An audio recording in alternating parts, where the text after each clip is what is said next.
The CBS Radio Mystery Theater presents...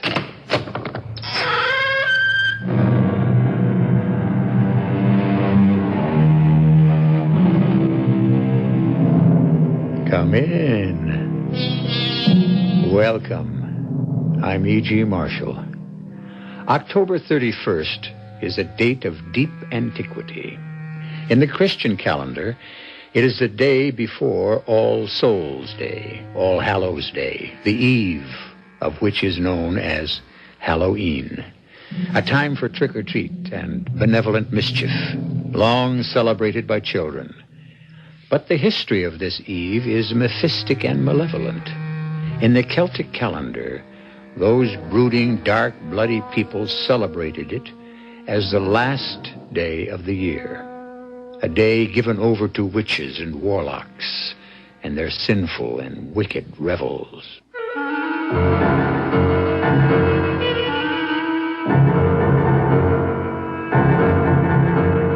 Our mystery drama, The Queen of Cats, written especially for the Mystery Theater by Ian Martin and stars Tammy Grimes.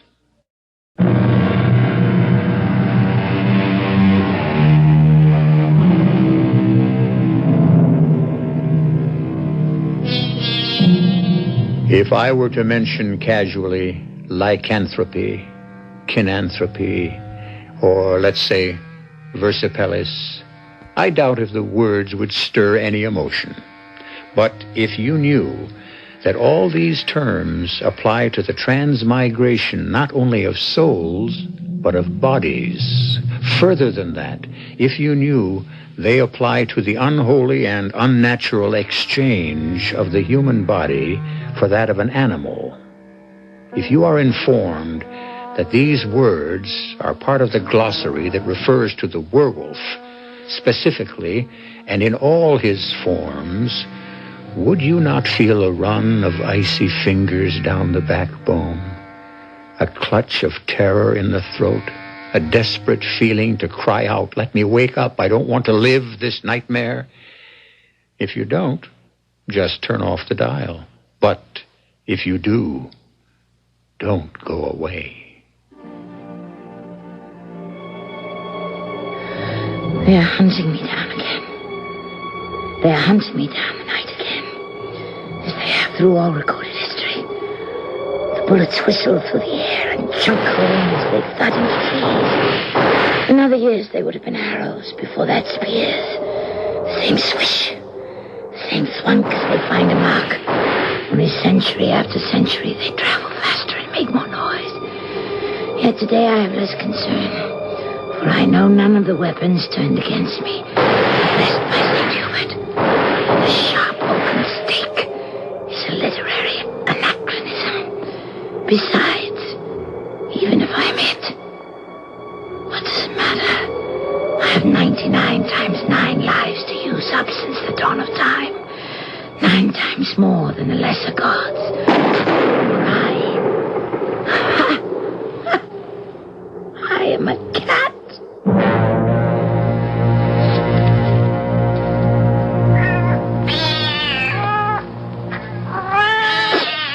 Pussies, now behave yourself. Plenty for all. Napoleon, Nero, Marie Antoinette, behave yourself for no cake. Now then, there we are. Plenty for all. Good, wholesome food. Oh, dear. Why do people always drop in unexpectedly at dinner time? Coming! All right, now be good, kiddies. Maybe a new brother or sister is coming to join you. Yes, can I help you? Sheriff Lige Bascom, ma'am. I wonder if I could come in for a short spell. Why, you're more than welcome, Sheriff. Can I get you some tansy tea? No, I reckon not, ma'am. The reason I come by... Sorry I don't have anything stronger. I know how you men are. No, it ain't that, Miss Taylor. I'm here strictly on business. Oh. Well, won't you sit down anyway?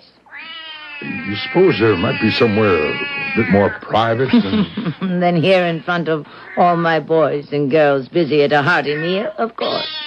Let's go out of the kitchen and go into the sitting room. Don't use it all that much being alone, so I hope it's fit to visit in. Well, I'm sure it will be just right, Miss Taylor. Now, I'm sorry to have to bring this up, but, well, it's sort of a question about your cats. What about them? Well, you gotta admit you got a powerful lot of them. I do. I know my neighbors figure me a mite tetched, but I don't want to be just plain human. I want to be humane. Ma'am, I don't mean to score you, but... These Rockies, we're lucky enough to live and breathe in, are one of this country's great natural preserves. But we got outsiders come by the thousands from the east and the south, the north and the far west. We make them welcome here, and all we ask is they leave it the same as they come. So why did they leave all the debris behind them? The garbage is nothing. We can pick it up or let it rot into the earth. The animals are something else again. The animals? Pets, birds, dogs, raccoons, whatever. But most of all, the easiest animal to take advantage of, the cat. They fondle them, feed them, and pet them for a quick summer. And then, when they head for their real home, leave them to fend for themselves. You think me loco because I gather the strays and give them a home? I didn't say that. You didn't have to. I reckon I do now. Oh, why? Well, I don't want to make this any more unpleasant than it has to be, ma'am, but, well, one of the Clark children, Susie to be exact, going on 16, disappeared last night.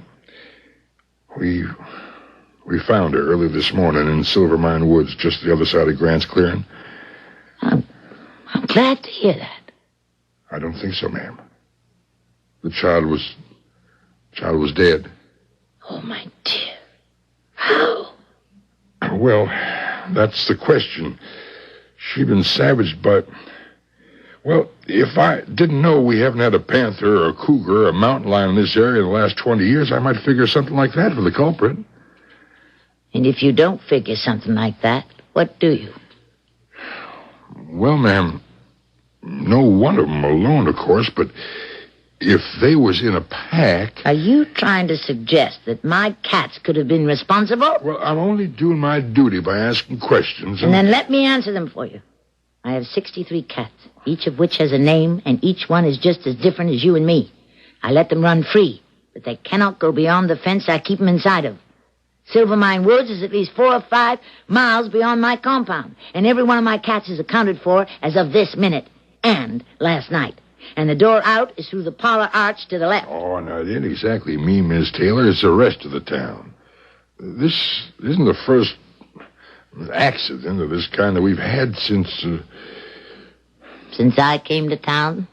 Well, since you took to collecting all them cats. And since when has that been a crime? Well, it ain't exactly a crime, ma'am. Now, Miss Taylor, I'm asking you to be reasonable. The people in this town are up in arms. That poor child was badly mutilated, and they think... And they want to blame it on my little pussycats. Let them prove my little boarders were responsible. Well, maybe they can't, but can you prove they weren't? Ma'am, I gotta warn you. They are forming a citizens' committee. Vigilantes, more like. Well, I hope it won't come to that. No, they mean to go to law first. All right. I'll meet them attorney for attorney. Well, that could be an expensive process. And you'll be hard put to find any local lawyer who'd want to represent you in this. It wouldn't make him a heap of friends. Then I'll import one if I have to. Yeah, I was afraid you might be stubborn. Anyways, meantime, I have a warrant here to search the premises. What for? Evidence of any kind.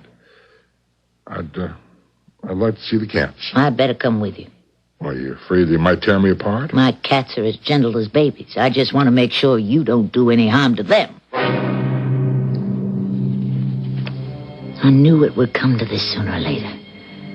I could move on or fight. For me, there was no choice. I had to protect my cats. I wasn't going to be ousted. I would stay and fight.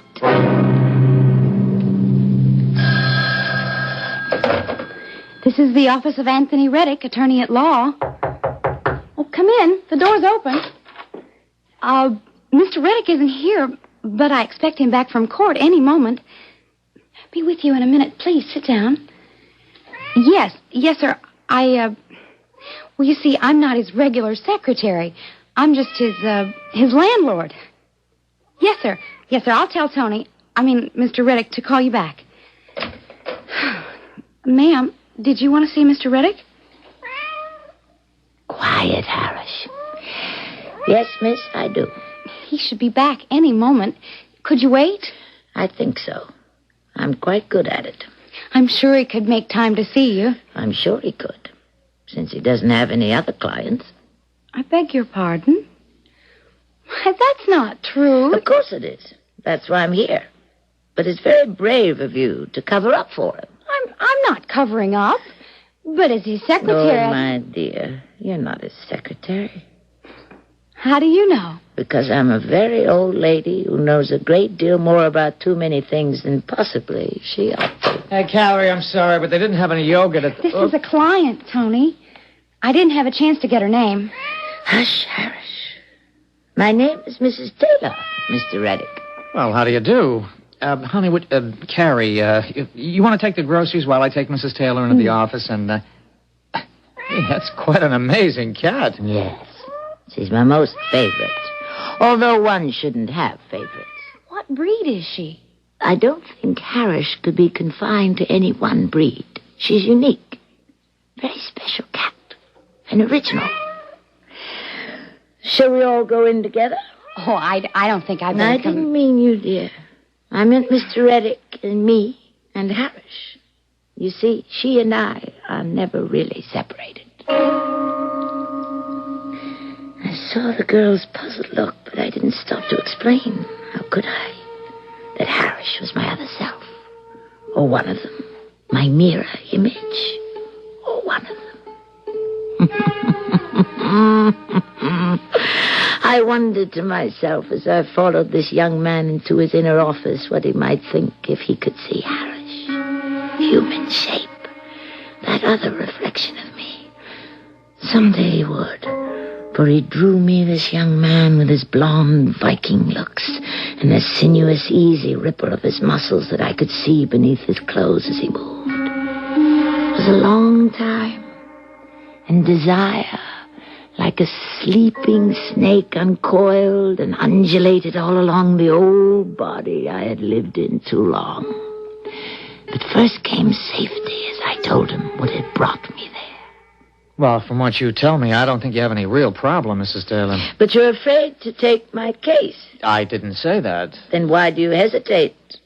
Well, I am a lawyer. I should take a look into it first of all. You think my cats are responsible for the child's death? Not if what you tell me is true. Hush, hush, Harris.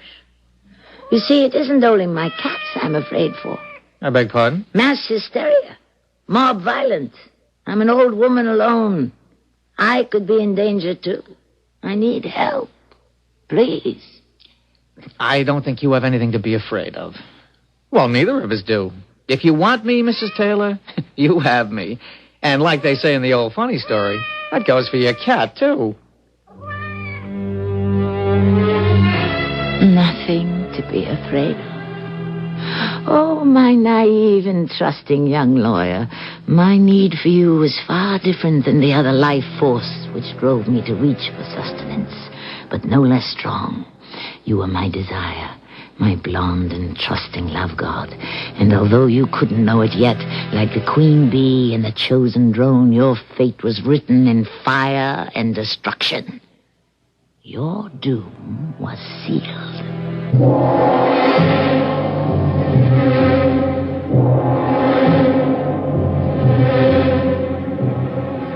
The nightmare has only begun, the fabric of it still in the weaving, the terror and disaster and agony not yet stitched into the tapestry.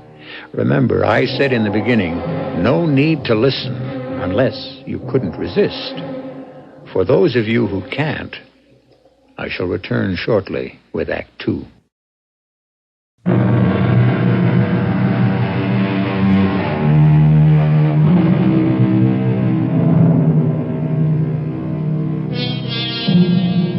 A sweet old lady, Sarah Taylor, lives with 63 stray cats that she cares for. Many people, out of compassion, are kind enough to sacrifice something of themselves to help and care for defenseless and abandoned animals. But this old lady is a very special lady, a Halloween figure of monstrous and terrifying evil. If you haven't guessed that already, you will shortly begin to find out.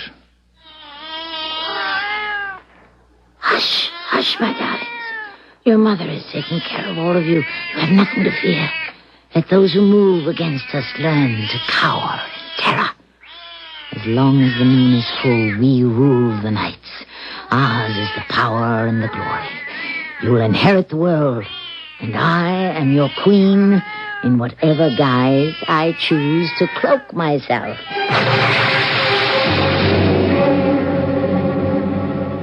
You like me as I am now, as I was in my first reincarnation, Harish Rolla. Oh, in this guise I could hold the world in thrall. But I need the flesh of virgins to keep this flesh whole and viable, and the chase is seldom worth the effort. Still, this one time perhaps, there is a full moon, and whenever the need arises, I shall take your shape, our shape, my original form, and stalk my prey.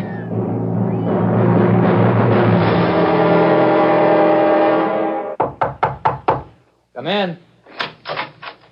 Excuse me, Tony, but the sheriff is here to see you. Oh, well, show him in, Carrie. I'm already on my way, Mr. Reddy. Hey, mighty good-looking new secretary you got. Well, that isn't my secretary. It's my fiancée. Oh, well, now, it's a pleasure to meet up with you, ma'am. You're not from these parts. No, up north. Collins. But we met in the east at college. Carrie, this is Sheriff Elijah Bascom. Howdy. How are you, Sheriff? Well, a whole lot better just to see someone as pert and pretty as you, ma'am. Tony, when's the big day? Ooh, late spring, I guess, soon as Carrie's graduated. I'm just out here on a visit, Sheriff. Between terms. I do get to miss the man. I wonder, Miss Chisholm, if you could leave me here with Tony, Mr. Reddick for a minute. I got some official business with him. Oh, of course. Look, honey, why don't you go back to the hotel? You don't have to tie yourself up here. But I like it here. Besides, I have some official business with you myself. Just as soon as you're free. Bye, Sheriff. Nice meeting you. Bye, Miss Chisholm. Tony. Why'd you have to go mix into this whole mess with Sarah Taylor and her damn cats? I think the town is giving a very sweet and kind old lady a raw deal. Sweet and kind, my foot. She's a crack brain. Not just because she digs cats. Oh, one cat, two, three, four maybe, but 63? Now, come on.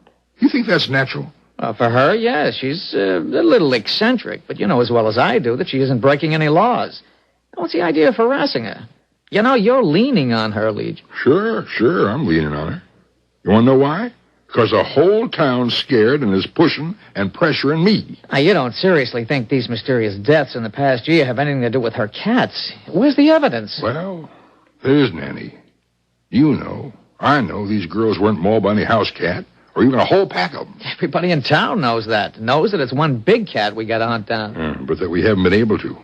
And that's what's getting to the people. It's still no reason to start picking on a poor old lady who gives shelter to animals that human beings have abandoned. I sure ought to get a medal instead of threats and abuse. Oh, son, there's just no sense to a mob, and that's what this town is becoming.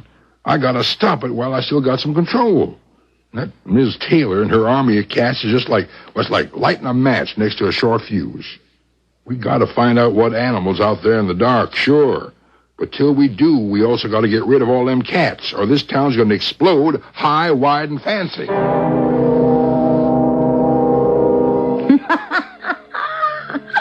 Oh, my innocent and beautiful one. My naive Adonis. How simple all problems seem to the young. Why should you draw me so close?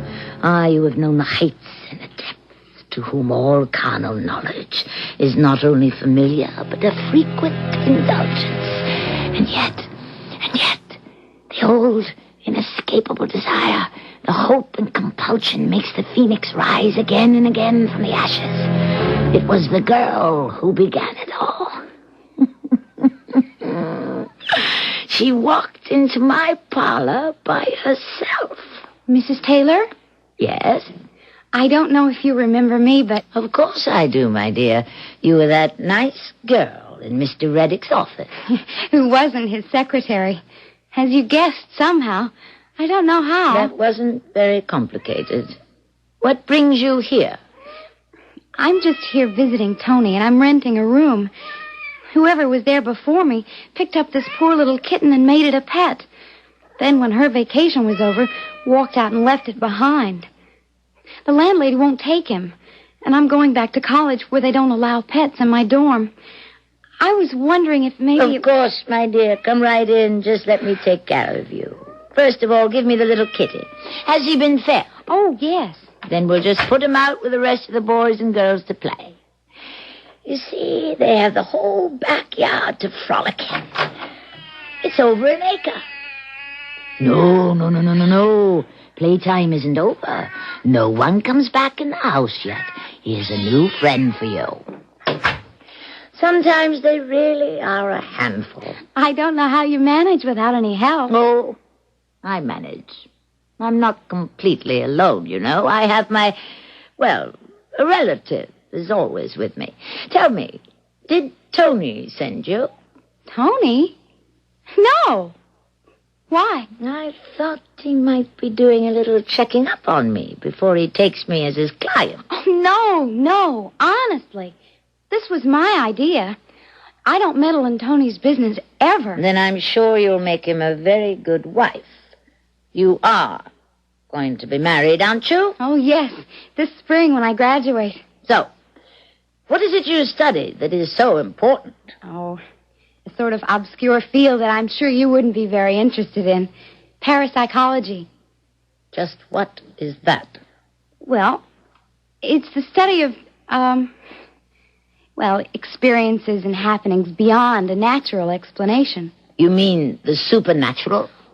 Well, depending on the definition. I mean ghosts and spirits and vampires and werewolves and the like. Well, that's why it's sort of hard to explain to someone who... Well, I don't mean you couldn't understand, but... Well, it's a science. See, not a superstition. The real supernatural. Something we aren't yet ready to explain. Like ESP. ESP? Extrasensory perception.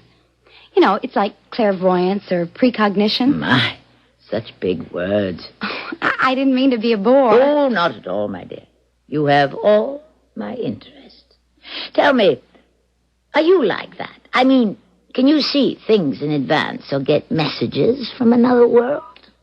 Well, I'm not sure yet. I think. That's why I'm studying, but, I haven't yet proved it all the way. Maybe it would be better if you didn't. Tell me, when do you have to go back east? Well, Tony's driving me to Denver on Tuesday. I fly from there. Then you only have a couple of days left? That's right. Then I disappear. Disappear? Tell me, are you going straight back to college or university or whatever you call it? College. And as a matter of fact, I'm not going straight back. I guess it's a little wanderlust. But I'm making a couple of stopovers on the way. Drop in on some old friends.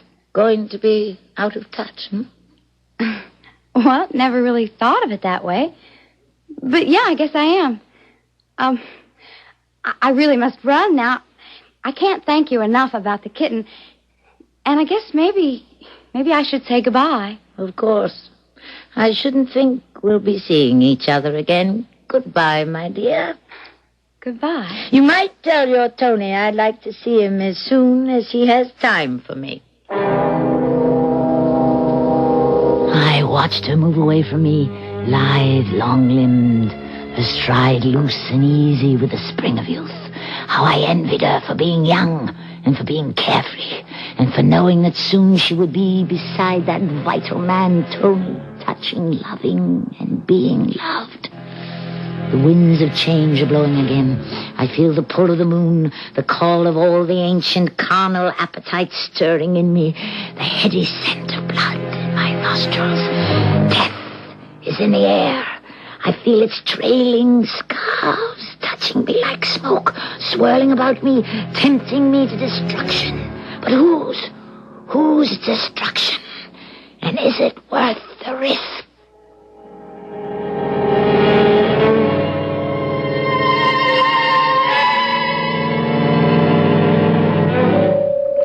The musings of Sarah Taylor, a kindly little old woman with a fondness for cats. Is she becoming senile, and is her brain stocked with the dreams of madness? Or is she something so primarily malevolent that she stretches beyond the borders of our belief? I shall return shortly with Act 3.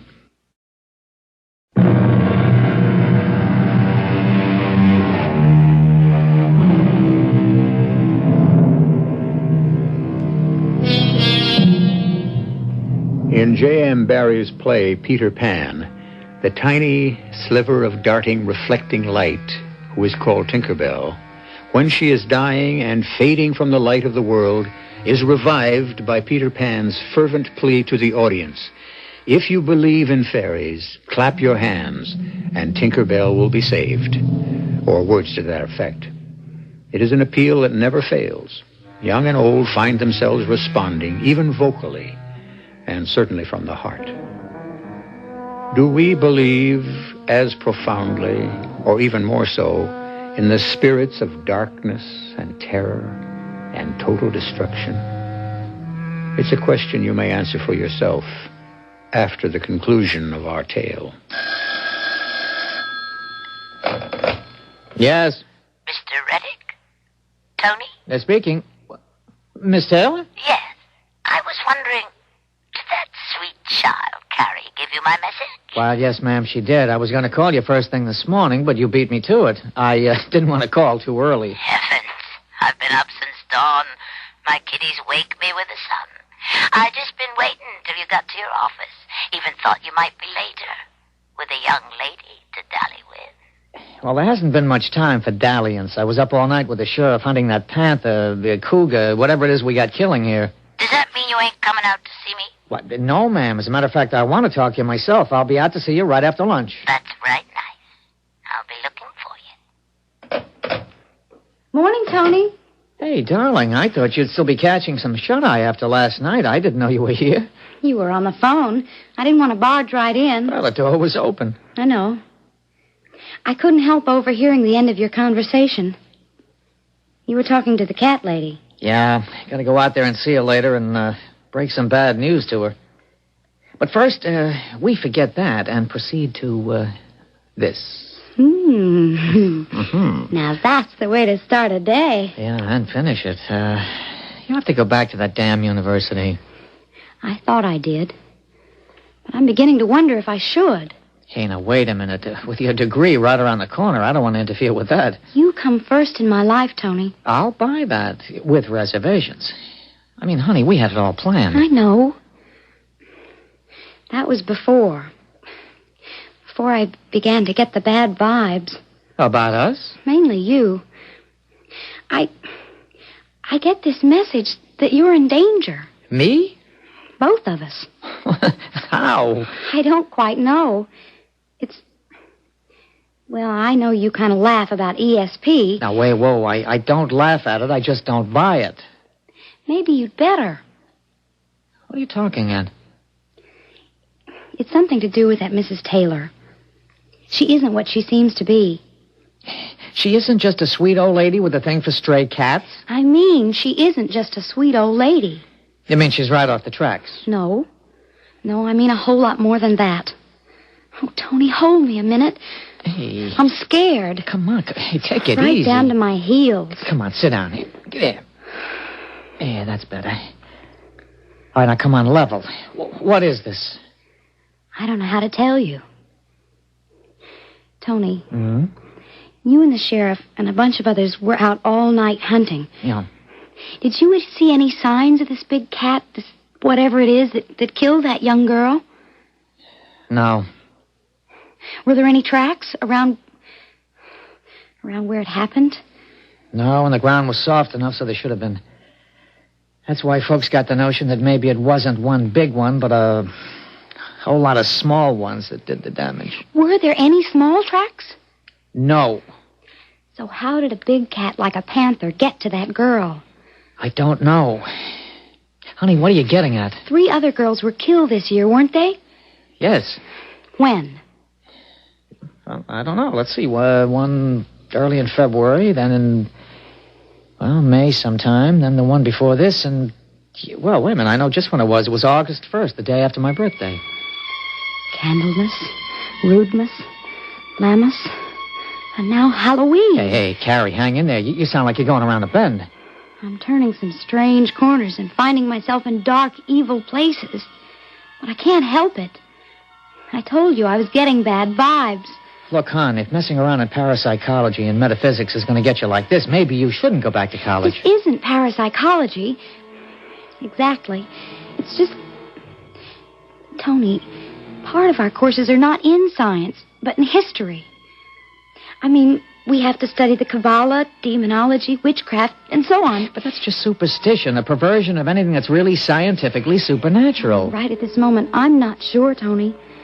Oh, don't go and see Mrs. Taylor, please. Honey, I've got to. She's a client. And why not? Because it's full moon. It's Halloween. And whether or not you think I'm crazy, I think she's a witch. Witch? The meddling little fool with her childish dabblings into a world far beyond her. If she thought she had special perceptions, had she no knowledge of how rudimentary they were, and how sophisticated and total mine are? But now she's loosed the winds of disaster, and no one can blow them out but themselves, unless both she and her man-slave are destroyed before their knowledge can infect and drive an already uneasy town into an unchecked witch hunt. But first, one last effort to calm his suspicions, and someone better than me for that. Harish, the spellbinding, the sensual, the supreme, salacious epitome of man's basest desire. Shamaluk! Yes, mistress of my soul. Harish, my domestic familiar, I give you back your own shape as you began when you first evolved from the cat, and I abjure you this: capture and enslave the young man Tony Reddick. Wash his mind of all suspicion of me and us and ours and of the child woman who put it there. It shall be done. It will be done. I so command you in the name of him whose name must never be said aloud. Do not fail. I will not fail. If you do, you will send us back to full slavery as a beast, and you and I will cease to exist from now till the end of time. Go! He is here!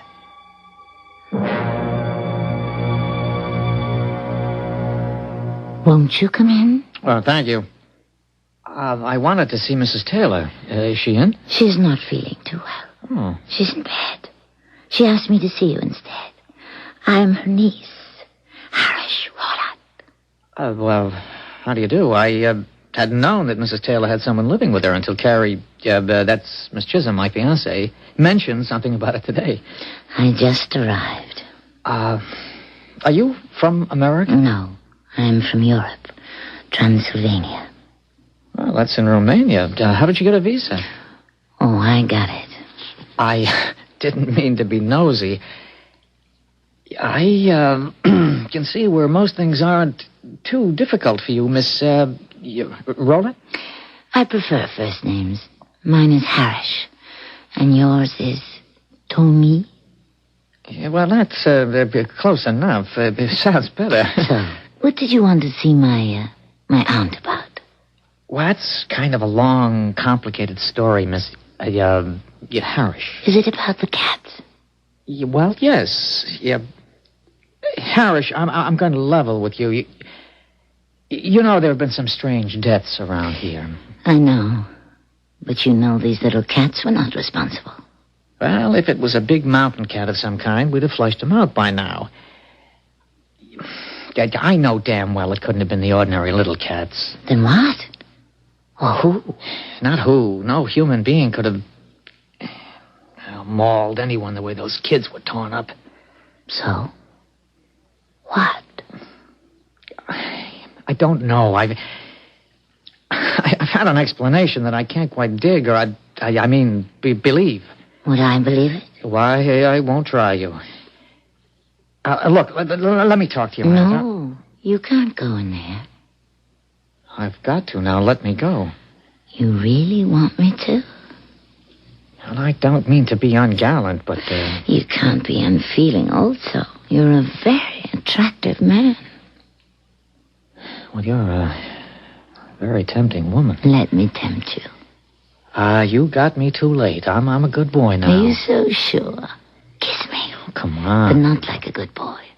Like a very bad boy. Mm-hmm. Wow. What are you after? Sooner or later, what I need from everyone, your immortal soul. Kiss me again. No. Look, this... Parrish? Yes. But... You're not. You're changing as I look at you. You're Sarah Taylor. Carrie was right. You are. Damn you to eternal hell. If I cannot destroy you in one shape, I will go through all of them to stop you. And all meddlers in our world. Die, fool. Die. No one must know my secret.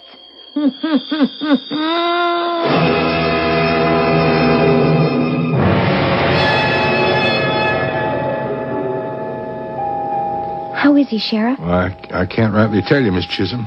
He wasn't marked up too bad, but he sure lost a lot of blood. What happened? You got me. I'd had a show cause order from the health department. I took it out to Miss Taylor's. When I got there, the door was open. I didn't get no answer, and when I went in, well, that's when I found Tony. Where was Mrs. Taylor? I don't know. Unless one of them cats carried her off. A cat? Look, ma'am, I got there just at dusk, and I had a deputy with me. We both seen a big mountain cat. Only one such I never seen. Loping away just as we got there. I sent a couple of shots after her, but I missed. But it wasn't carrying anyone. Oh, no. If it was an animal like that, well, there must have been two. And the first one carried off Miss Taylor. Or the one you shot at was Mrs. Taylor. Now, Miss Chisholm, I listened to all you said, but I'm a plain man, and even at Halloween, I don't take so good to tricks and superstition. Okay, you don't believe me. Now, I ain't had no college education. Never mind that. You have a posse going hunting that cat? Sure have. It's caused enough damage.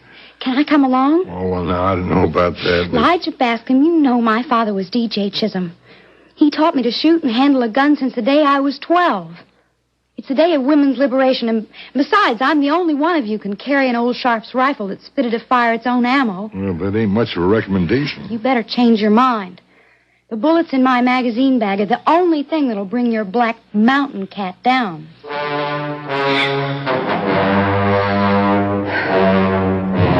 They're hunting me down through the night again, as they have through all recorded history. The bullets whistle through the air and chunk home into trees. In other years, they would have been arrows. Before that, spears. The same swish, the same thunk as they found a mark. Only century after century, they travel faster and make more noise. And even if I am hit, what does it matter? I have 9 times 99 lives to use up. Even more than the lesser gods. And no bullet that is not blessed by St. Hubert can touch me. And who in the 20th century ever heard of St. Hubert, let alone a werewolf? But someone... That was no ordinary bullet. Oh, no, not the end. The end of time, of timeless time. And yet, I know it is.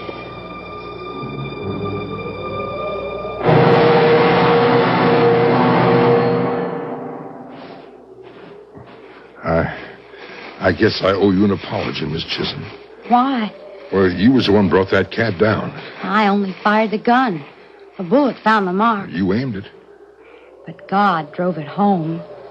Pardon?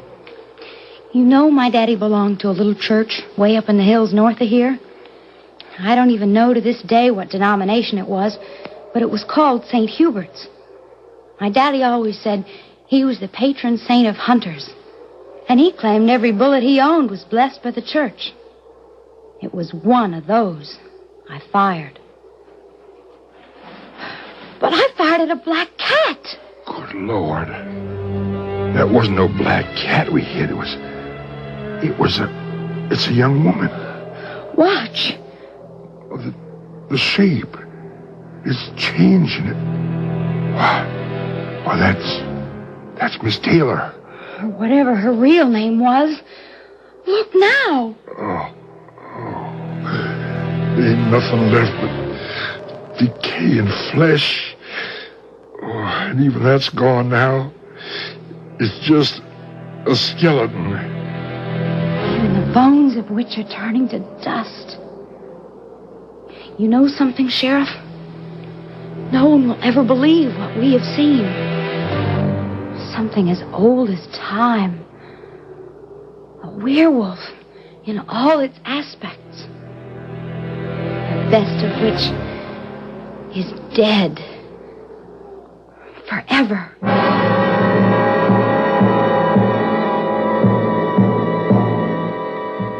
Isn't that a nice, gruesome little tale for Halloween? I hope you enjoyed it, or at least were caught in its spell. If you were, have no worries, because I can assure you that, like the witch in The Wizard of Oz, ding dong, this wicked old witch is dead. I'll be back shortly.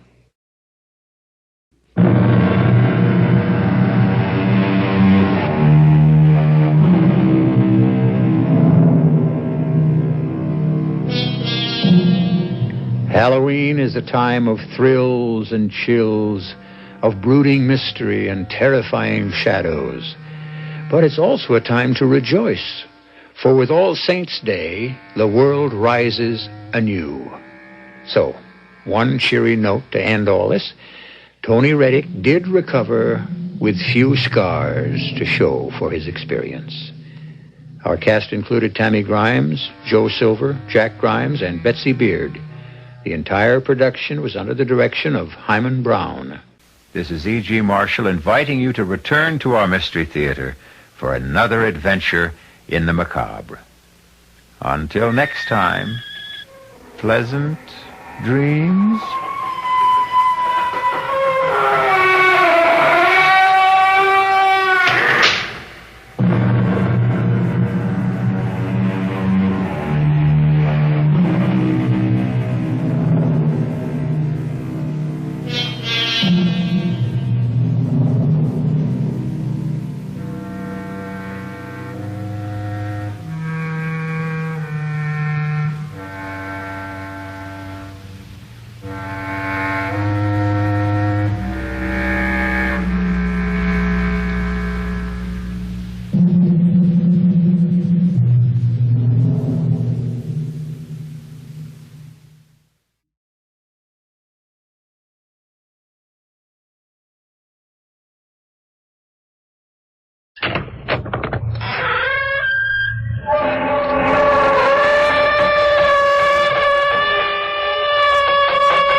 Come in.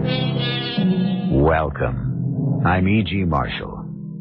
In the year of our Lord, 1976, and I use the appellation with some sadness, there were 18,780 murders committed in the United States. These are the latest figures from the FBI, and the only pleasant thing about them is the fact that the rate decreased 8.3% from the previous year. A trend I fervently hope will continue. But where murder seems the only way out, there is always a story. This is one of them.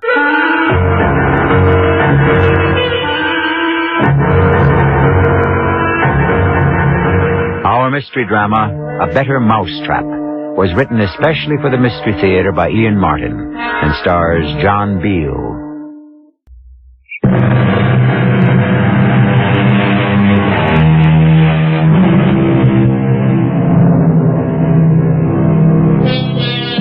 While on the subject of statistics, here's one for you. 1970 was the last year most metropolises in the U.S. enjoyed a population advance. Ever since then, the amount of people in the cities has been declining. Where have they gone? Mostly to the suburbs. Here's Ralph Lester, a typical suburbanite. He moved out of New York before 1970. At the time, it seemed a great idea. A garden, a house, a family, good schools. How has it worked out for him? Let me say only that Ralph Lester is tired, hates the train ride, has had at least one too many drinks, and is worried about, among other things, finances. He doesn't know yet how worried he ought to be. Lucy, the laundry boy is home. For crying out loud. Where are you? Lucy? Oh, she. Hey, Lucy, I'm home. Where are you? I'm upstairs, Ralph. Oh, okay. What are you doing? I'm packing. Huh? Never mind, I'll be right down. No, that's all right. I'm up here already. How about a drink if I rush 'em? What time is dinner? I haven't any idea. Well, what does that mean? Dinner is your problem, Ralph. Oh, you mean you've eaten already or something? No, I haven't. Well, did I forget? Are we going out? I'm eating out, yes. I don't know about you. Well, if you're going out, you mean you didn't leave me something? I'm supposed to scrounge it up by myself? Why not? I think it might make good practice. Good practice for what? For the future, when I'm not here. When you're not here? That's right, Ralph. I'm leaving you. Leaving me? What for? It isn't so much what for as why. Yes, I think that's the correct question. All right, then why? Two things. Money and Gloria. Gloria? Your, secretary. That's the politest term I can think of. Well, you can't think that there's anything between me and Gloria. I don't think I know. Oh, how do you know? I'm ashamed to say it, but I hired a man to follow you. Oh, brother, I think I better get that drink. I wouldn't. Not quite yet. You'll need a clear head for the other discussion. What discussion? Money, Ralph. My money. I hope you still have it because I want it. And if you don't have it, I'll make you account for every penny, no matter what court I drag you through. Oh, now, wait a minute, Lucy. Wait a minute. I'm really bushed tonight. It was a tough day. Just give me a chance to pull myself together so I can... So you can what? Make up some new lies? Now, just hold up. I don't know what kind of lies people have been telling you. And if that dried-up, middle-aged old witch next door... Don't you take off on Ellie Pratt. She's the best friend I have in this stupid town, maybe the only one. The whole thing is going to be brought out in the open.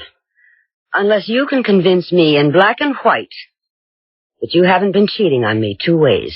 Robbing me blind and carrying on with another woman. Oh, Lucy, I swear I don't know what you're talking about. Don't lie to me anymore. You talked me into giving you $300,000 worth of bearer bonds to turn into cash. Sure, it's a time to stay liquid. The minute I decide the market's right, we can jump in and make a joint... It's my money. You know what I mean. No, Ralph, I don't. Because, you see, I've been checking into something else about all the money Father left me. And that you were holding, building into a fortune. What do you mean? I got Father's old lawyer to dig into just what securities I hold. The ones you were supposed to have bought for me. What happened to those securities, Ralph? Where are they? You know the firm is holding them for you in your account. Mr. Stearns couldn't find any record of them. Oh, for heaven's sakes, Lucy, the old man is senile. I have all the proof and the documentation. It may be too late to get my money back. But I'm going to fix it so you get punished for stealing it, and I'm not going to let you have a chance to squander any of it on a cheap little tart you pretend is your secretary. Look, you don't understand.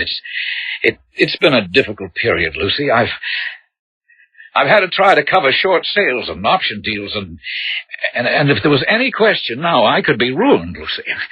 I could be sent to jail. Oh, I know, Ralph. That's just where I'd like to send you. Lucy, please. Listen, you don't know what a spot I'm in right at the moment. You mean you embezzled other people's funds, too? It isn't embezzling. You don't understand business and the market. It's just that sometimes you have to manipulate. And now, just at the moment, just while the market turns, I'm in such terrible shape it would be the end for me. But I promise you. I wouldn't believe you whatever you told me. And I'm going to tell you, no matter what it costs me, I'm going to call the turn. I'm going to shout it out. Oh, no, you're not. Yes, just watch me. Don't think... Let go of me. What are you doing? I'm trying to shut your mouth if you won't. Ralph, be careful. You're choking. Lucy, are you going to ride along with me until I get out I'll of here? see you in hell first time. Ralph, you're trying to... Now, it's not until you promise... Are you going to promise to button up? Lucy, if you think for one moment that I'm going to let you nail me to the wall, you get another guess coming. After all I've put up with, an older woman mewling and scolding just because you thought you had the whip hand of money, just because you...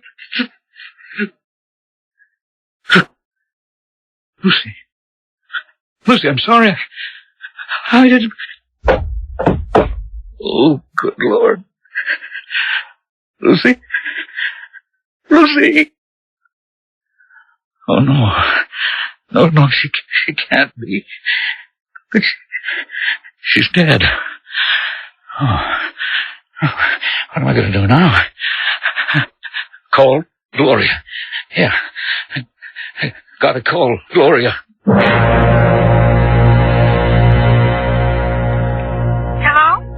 Hello? Gloria?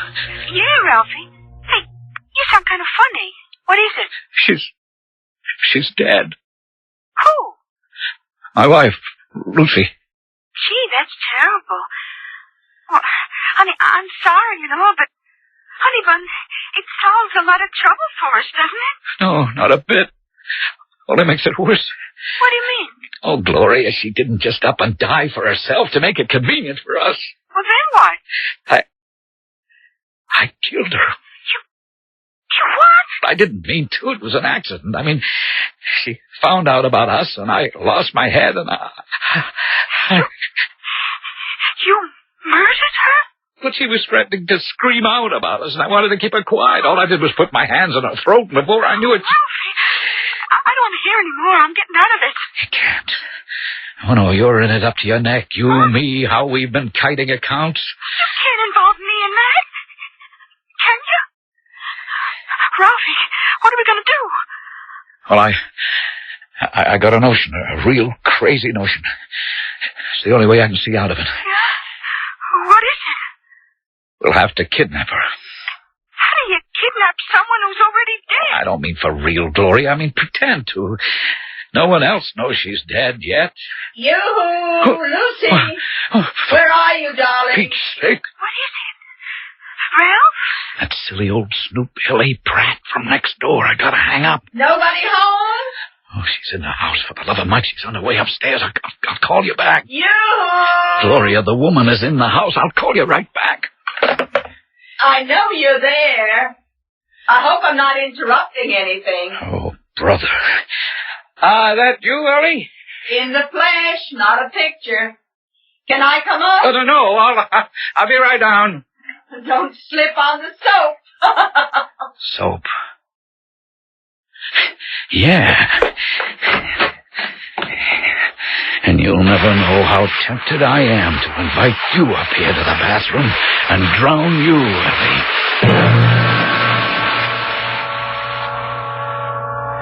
Sorry to keep you waiting, Ellie. Oh, that's all right. You know me. I just make myself at home. Where's Lucy? Lucy? Oh, no, she's getting ready for dinner. Oh, then I won't be a minute. I'll just run up and talk to her. I mean, she's in the shower. She's taking a shower, can't you hear? Oh, yes. Well, look, tell her I'll drop back in 10 or 15 minutes. Well, we won't be here. At dinner time? No, we're going out for dinner. Oh, that's funny.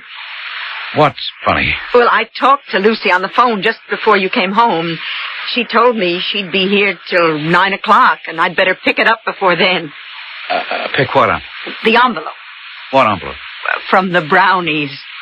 From the brownies? Yes, you see, it's the annual charity drive, and each den mother collects the pledges the little dears bring back to the den. Oh. Now, Lucy's is the last one this year.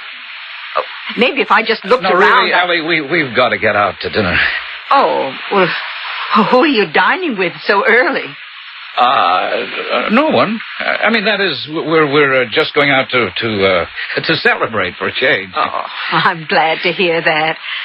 You know, I haven't liked the way Lucy's been looking lately. And she didn't seem herself at all today. Do you know what's troubling her? Well, that's a private matter. But I can promise you nothing's troubling Lucy now. Oh, good. I wish I did have the envelope, though. I peeked about, but it doesn't seem to be down here. Now, maybe if I just ran up and called to her Ellie, through the door... I promise you, I'll get the envelope and deliver it to you. Well, I really must run. It was just... My, Lucy does take a long shower, doesn't she? Huh? Oh, well, she was working in the garden all day. Really? I didn't see her out there. Well, most of the day. Now, Ellie, I have to change, too, and I... Oh, of course. You don't have to treat me as anything else but family. I'll let myself out. No, I'll do it. I want to lock the door anyway. Lock the door? Yes, we'll be going out through the garage.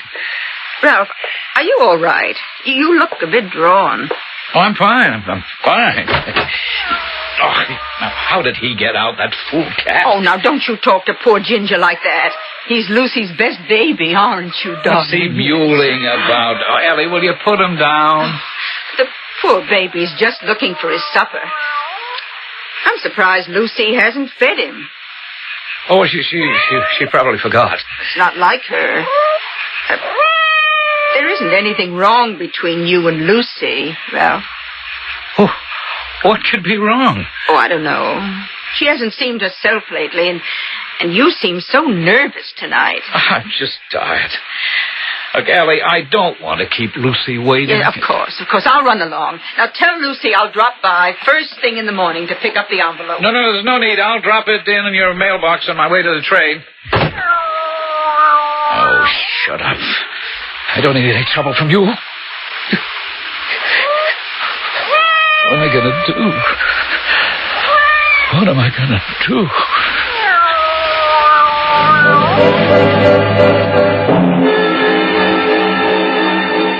What indeed, Ralph Lester? Murder in itself is a shocking enough thing, but when you are practically caught in the act, it's enough to unnerve the strongest mind. Still, you've been quite clever keeping Ellie away. No one knows yet that Lucy is dead. You still have a chance. But, and that's the large question, how are you going to use it? I shall return shortly with Act Two.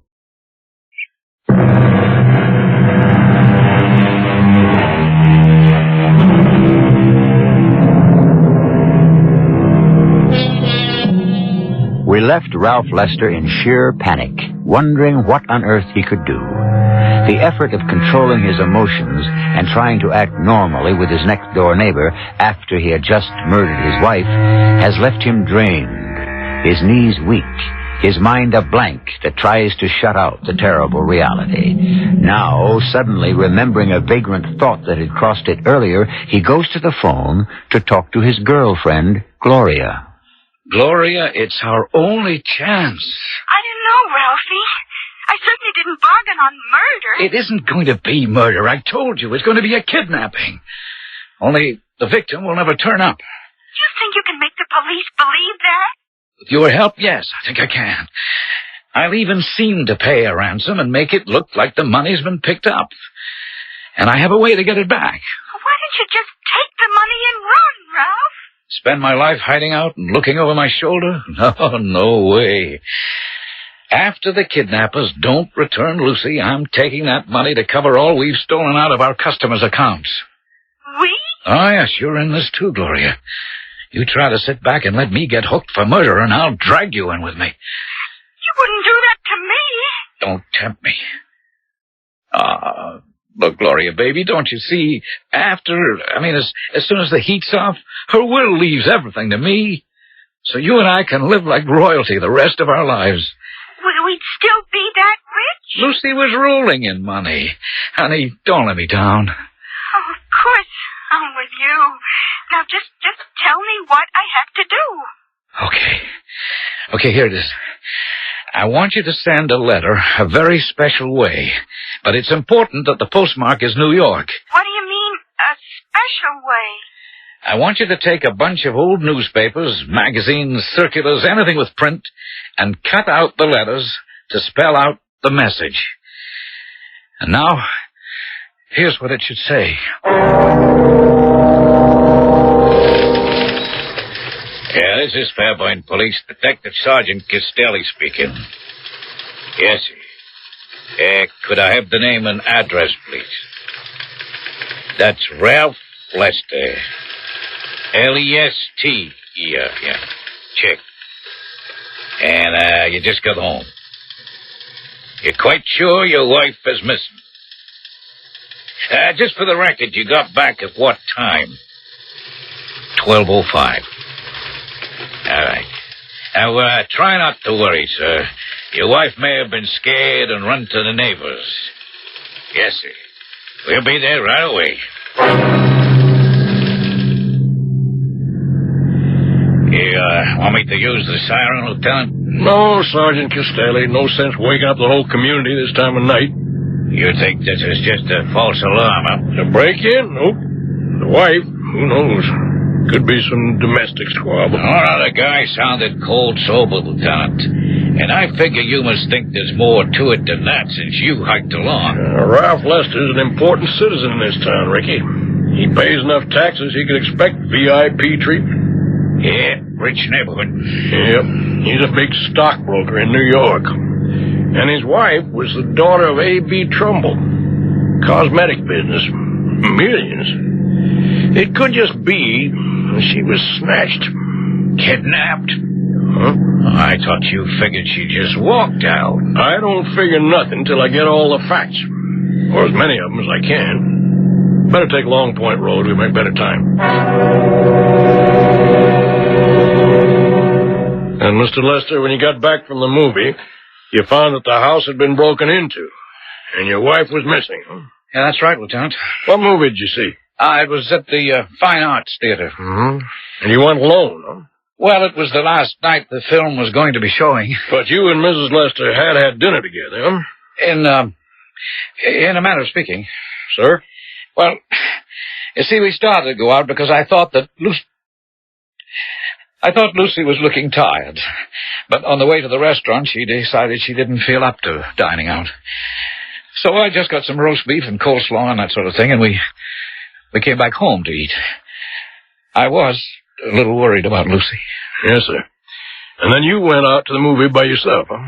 Well, she didn't want me to miss the film. She'd been to it earlier in the week, as a matter of fact, with a friend of hers. Oh. A friend? Mrs. Eleanor Pratt. She lives next door.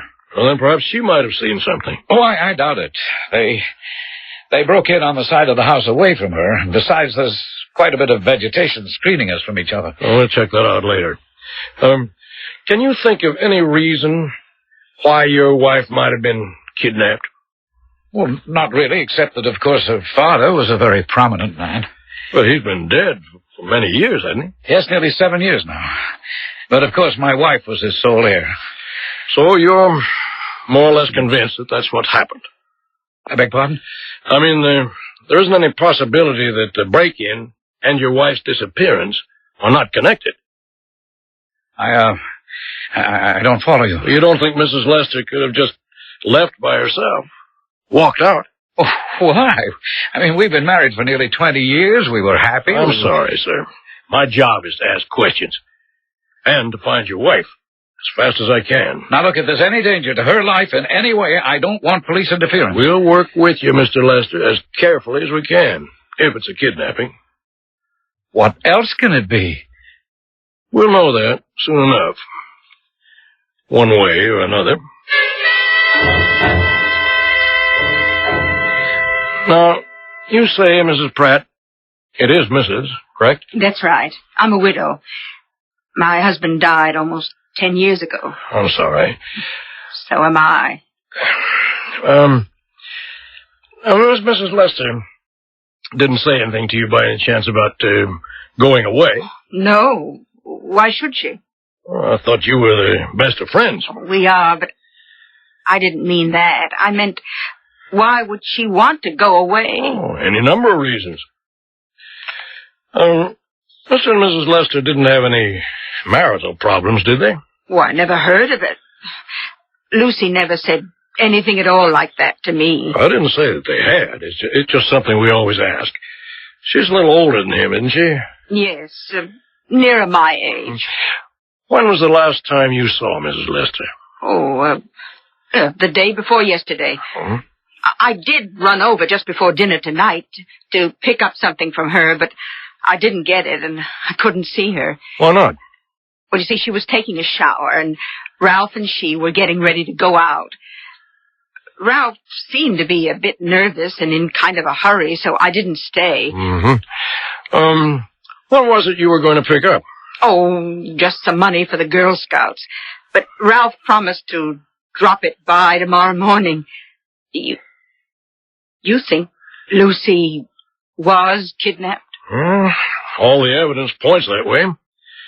But if she was, we'll all know soon enough. Or at least Mr. Lester will. Thank you, Mrs. Pratt. I don't think we'll have to bother you again.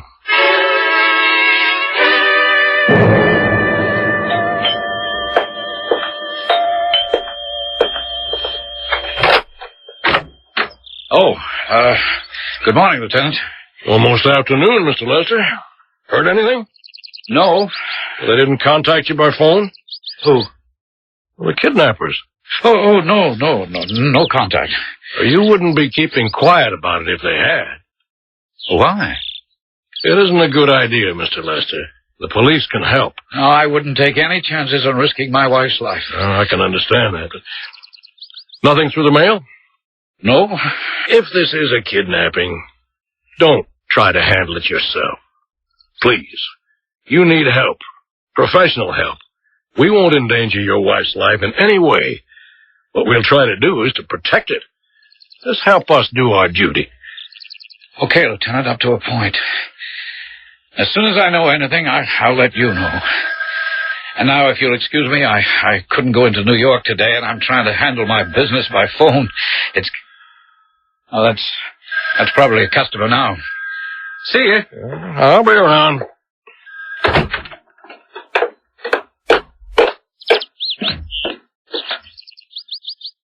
Okay, Sergeant Castelli. No news yet. Where to now, Lute? Let's take a short hop next door to Mrs. Pratt.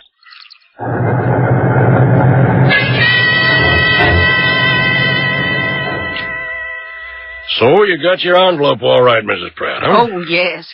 Ralph must have put it in my mailbox early this morning. You look a little strange. Something troubling you? Oh, it's just something personal. And I didn't get much sleep. I'll try not to let this bother you, ma'am. Mrs. Lester will be all right, I'm sure. Oh, I'm not worried about Lucy's disappearance anymore. At least not that way. That wasn't what kept me awake. Well, what did, ma'am? The cat. Ginger. Lucy's cat. Yowling like a little banshee. I guess she missed Lucy as much as me. Mm-hmm. What stopped you from worrying about Mrs. Lester? Oh, why, the note she'd put in the envelope. I wonder if I could see it, Mrs. Pratt. Why, I don't know. It's rather personal. But it might have something to do with the case. I suppose it might. Well, may I see it then? Oh, I guess Lucy wouldn't mind my showing it to you. No, ma'am. Dearest Ellie, just a scribble to say goodbye for a while. I'm going away, and I can't face anyone with why just at the moment. I suppose you've noticed that I haven't exactly been myself lately. If I had to tell you why, I'd just break down and fall apart. I'll write you all about it once I'm settled. I have valued, and always will value, your friendship. Yours, Lucy. Just what would you figure this had to do with the case, ma'am? Why, it accounts for her disappearance. Does that sound like she was kidnapped? No, ma'am, it doesn't. But then, this was written before the break-in. Sounds like. So, it seems like it doesn't change things after all. Is Ralph Lester going to get away with his dangerous and desperate gamble? Has Lieutenant Barth picked up any of the tenuous clues that are falling his way? And if he has, can he possibly strengthen them enough to make them stand up in court to obtain a conviction? In short, can Ralph Lester get away with murder? I shall return shortly with Act 3.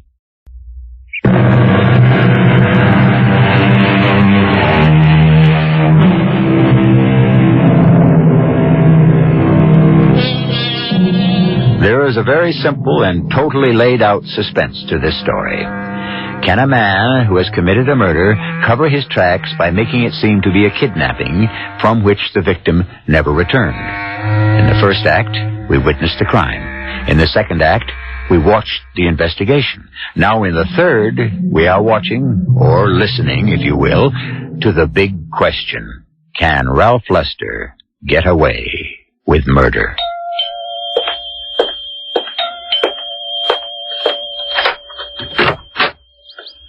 Morning, Mr. Lester. Morning, Lieutenant. Come right on in.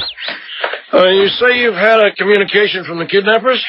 Yes, here it is. You can read it yourself. Oh. We have Mrs. Lester. She is safe.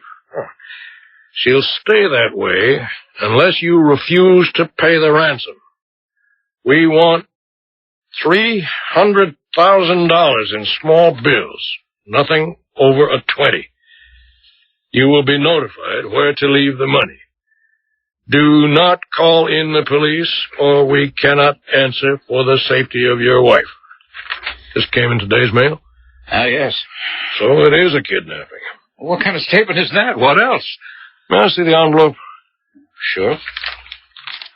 Postmarked New York. The message pasted up with letters out of newspapers, magazines, and so on. That's pretty clever.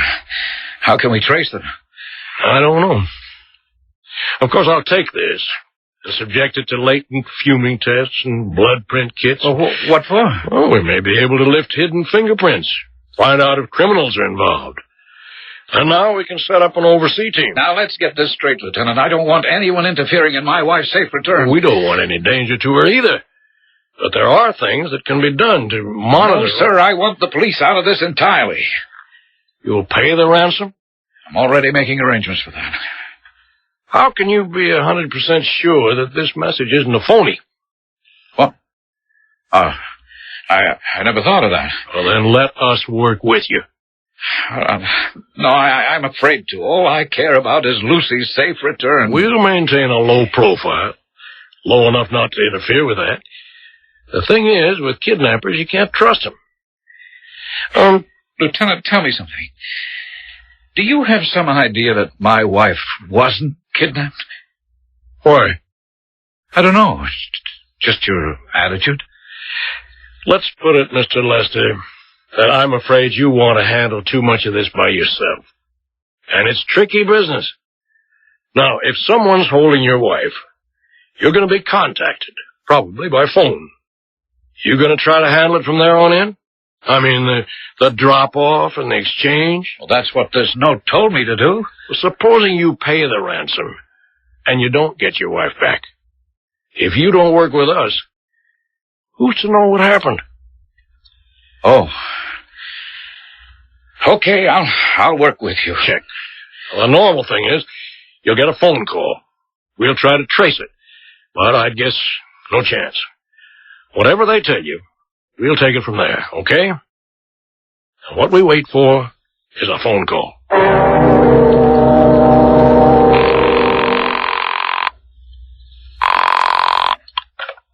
Yeah? This is Ralph, Gloria. Oh, yeah. Hi. Now, look, I'm calling from a payphone. I gotta give you some instructions, and you gotta listen close. Are you with me? Oh, sure, honey. All right, then listen. At exactly 8 p.m. this evening, I want you to go to a public phone booth and call me at my place here in Connecticut. have enough change to put the call through from your side. Look, you know that sexy whisper you have? You mean like when I say, are you my big, strong baby who's going to make his mama happy? Yeah, that's it. I want you to use just that tone. Call me at exactly 8. And here's what you say.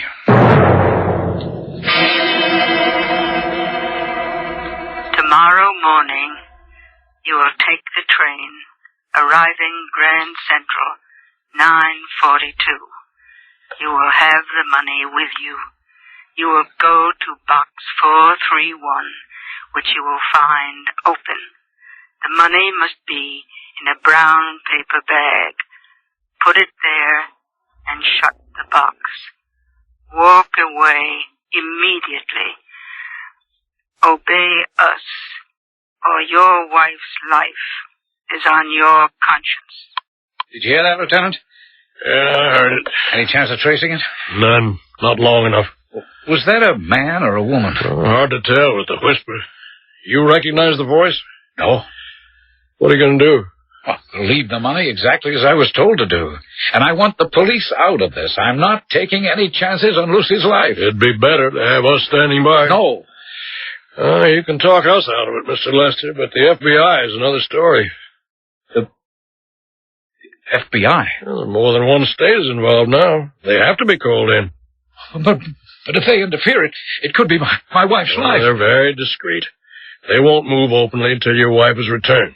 Or until they know they can rescue her. Well, I don't like it. Maybe I'll just call off the whole thing. Don't you want your wife back? Well, of course. Well, then you'd just better follow along the way they tell you. I don't know. I have a strange hunch that... No, I can't say it. You don't think that your wife is dead already, do you? It is a possibility, isn't it? Yes, it's always a possibility. Well, I have to get back to the station house. Good luck tomorrow. I guess I'll need it.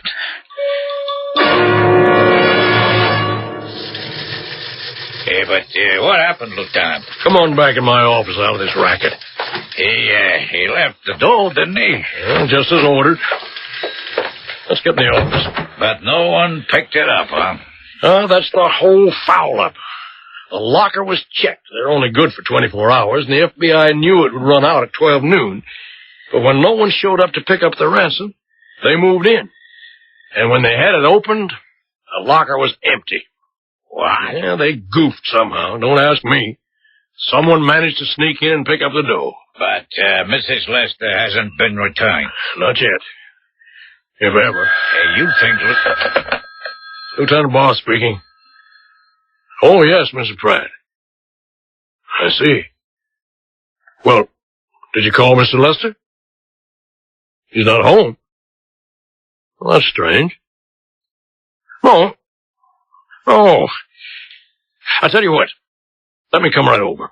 Come on, Ricky. We're going over to Mrs. Pratt's. Why, what's the matter? She's having cat trouble. Cat trouble? Yeah, somebody killed her neighbor's cat.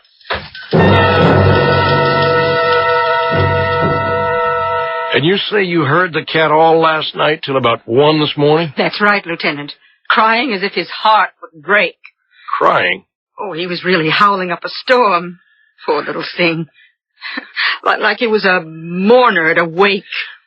Where was the cat making all this noise? Oh, you can see right out the window. It was bright moonlight last night, and there he was, sitting on the old well, just howling.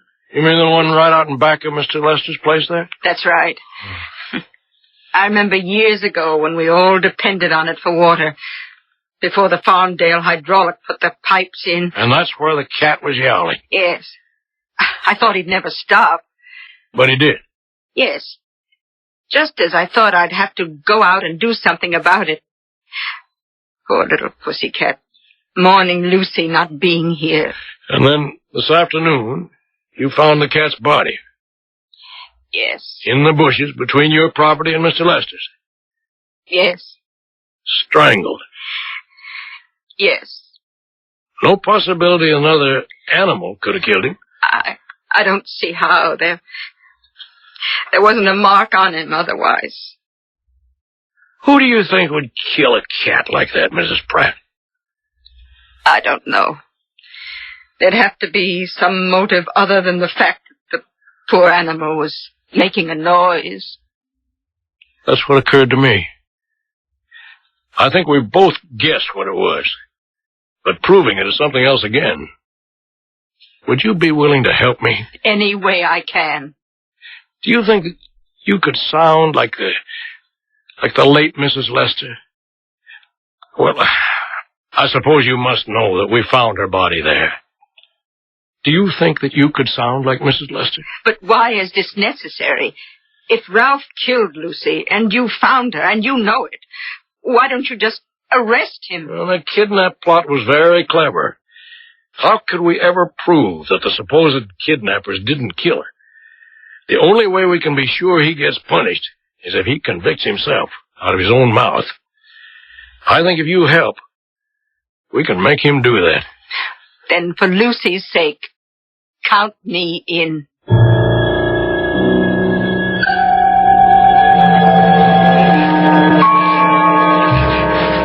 Lieutenant, I really don't understand the purpose of all this. I was fond of Ginger, but in my present position, I can't worry too much about the accidental death of a cat. I was just wondering why you didn't hear him caterwauling last night. I didn't even know he was out. I was dead to the world after what I've been through.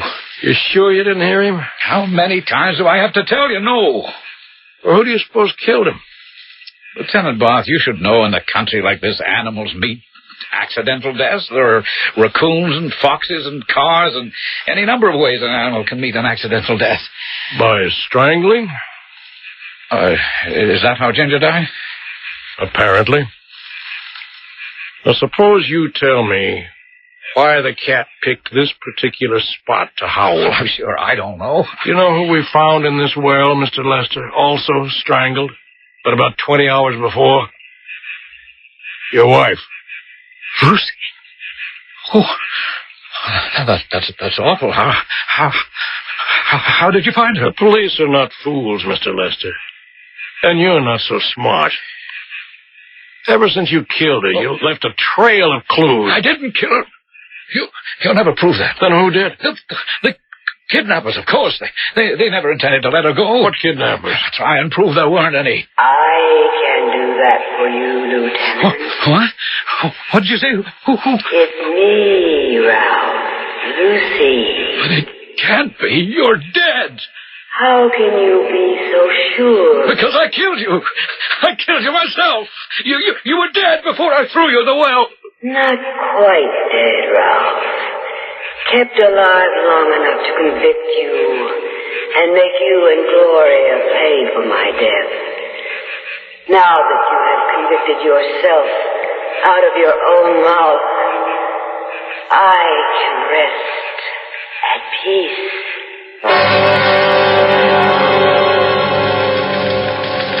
Yeah, but Lieutenant, I still don't see why it was all necessary. We knew the guy killed her. Well, too many loose ends, Ricky. This one I wanted to nail for sure. With all the witnesses we had last night, we got him dead to rights, huh? There's only one thing. What's that? The so-called ransom. Now, we know he had the dough. The FBI watched him put it in the locker.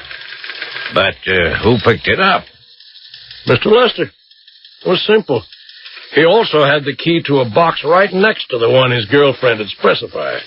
His body was enough to cover the fact that he put the money in that box instead of the one the supposed kidnapper had named.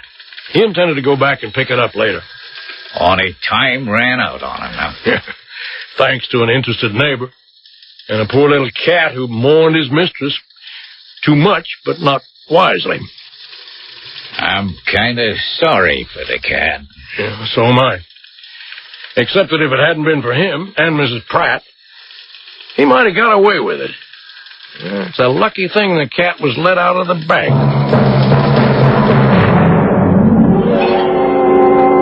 The best laid plans of mice and men, etc., etc. But then mice are notoriously unlucky where cats are concerned. And any man that marries an older woman for her money is scarcely a lion. Ralph Lester was a mouse who tried to roar, but didn't quite have the native ability or cleverness. he ended up in his own mousetrap, and deservedly so. I'll be back shortly.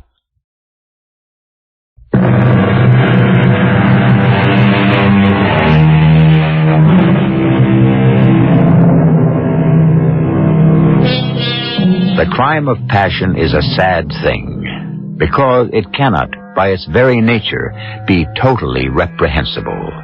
But when human nature has taken its course to the ultimate end, any concealment or attempt to escape consequences is indefensible.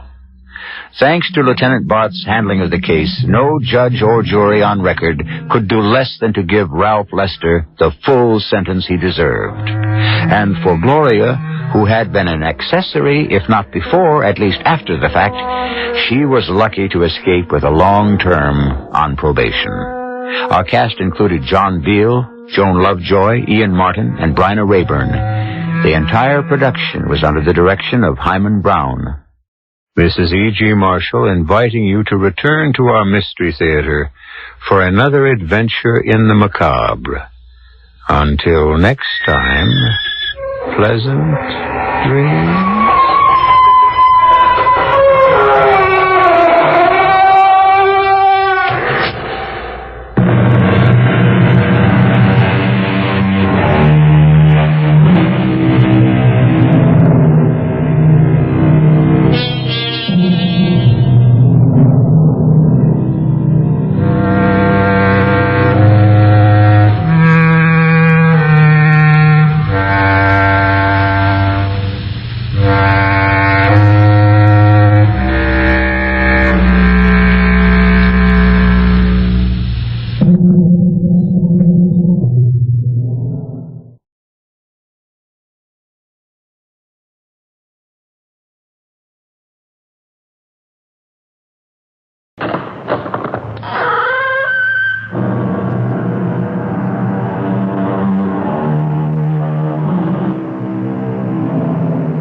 Come in. Welcome. I'm E.G. Marshall. Some years ago, a famous American general observed that old soldiers never die. They just fade away. Throughout all history, there has been an unending line of those who may have died, but who gave the appearance of disappearing from life, of just fading away. Those we call missing persons. If indeed they did fade away, by what means were they able to do this? Where did they go? And what happened once they got there?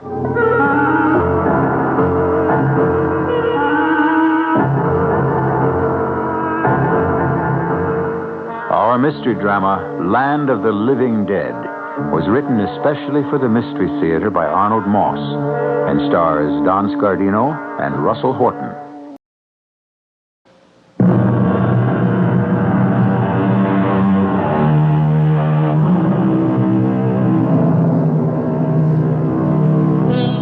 There are a few places left in the world that have hardly been touched by the hand of what we call civilization, where man still lives almost as primitively as at the beginning of time. Such a place can be found in South America on the western plateau of Brazil. It's called the Mato Grosso. Jungles, rainforests, and oppressive swamps cover the land. Two Americans, a young man and his older colleague, are poring over timetables in a small New England town. Maps and charts that lie spread on the floor before them. As it stands, Terry, the morning flight from New York to Rio de Janeiro will just about make the plane connection. Now, even if we take the commercial flight from Rio to Cuiabá, what kind of transportation can we get into the interior? And I mean transportation that we can depend on, Kent. Well, the answer is probably none. Not unless we want to go the way of Professor Schneider. No thanks. No mules, no native dugouts and snake-infested swamps for me. Right, so we stick to our original plan. We reserve our own airplane in advance in Rio. The best and safest in Brazil. And the grant from the foundation is generous. It'll cover all those expenses. Besides, it's not as if we didn't know what we're doing. We're both experienced pilots. Right, so we fly ourselves from Rio to Cuiabá, spend whatever time we need there for supplies. Let's take another look at the charts. Nearly 2,000 kilometers. It's a good 1,200 miles. Where do we refuel? Right here. Ribeirão Preto. I think that's how you say it. It's big enough to have an airport. The chart says so. Good. And from there, Kent, it should be clear sailing to Cuiabá. We hope. Yeah. After that... Well, once we get past the heaviest jungles and the tropical forests, we shouldn't have any trouble finding places to land, right? If we can avoid the swamps and the quicksands. You know, I have an idea that's what may have happened to Schneider on his last trip. What, quicksand? How else could he have disappeared so quickly and so completely? Never heard from again. Either that, or... The Indians? No, I don't think so, Kent. Why not? I just don't think so. True, we know almost zero about this strange tribe of Indians we're looking for, but one of the things we do know from Schneider's report of his first trip is that they're relatively peaceful, unwarlike. Relatively? Well, what have they got to be warlike about? There's no one near them for almost 100 miles. They're vegetarians. The products of the forest are their principal diet. But, Terry, we also know that they're descended from the Jivaros, the headhunters of Ecuador, the pleasant chaps who would just as soon cut off an enemy's head, your head, Terry, or mine, and shrink it down to the size of a baseball. But you're forgetting that in the 200-300 years since some of the Jivaros migrated from Ecuador, something happened to them. They changed. Maybe. Well, that's why we're going there, to find out how they changed, and maybe even why. You know, that's what makes life so fascinating for anthropologists. The study of the whole human family of man, his mind, his body, his culture, and particularly the study of primitive groups like this one. For me, Terry, there are 3 things about this expedition of ours that get me excited. Which are? First, the prospect of seeing with my own eyes a whole tribe of white Indians, just as Professor Schneider described them. A whole community of albino Indians, and to try and find out how that came about. And second? The possibility of finding some trace, even the slightest, of the missing Professor Schneider. Yeah, I'm with you on that. How about the third and last? Well, it would be awfully nice if the both of us get back to civilization alive. When do we leave?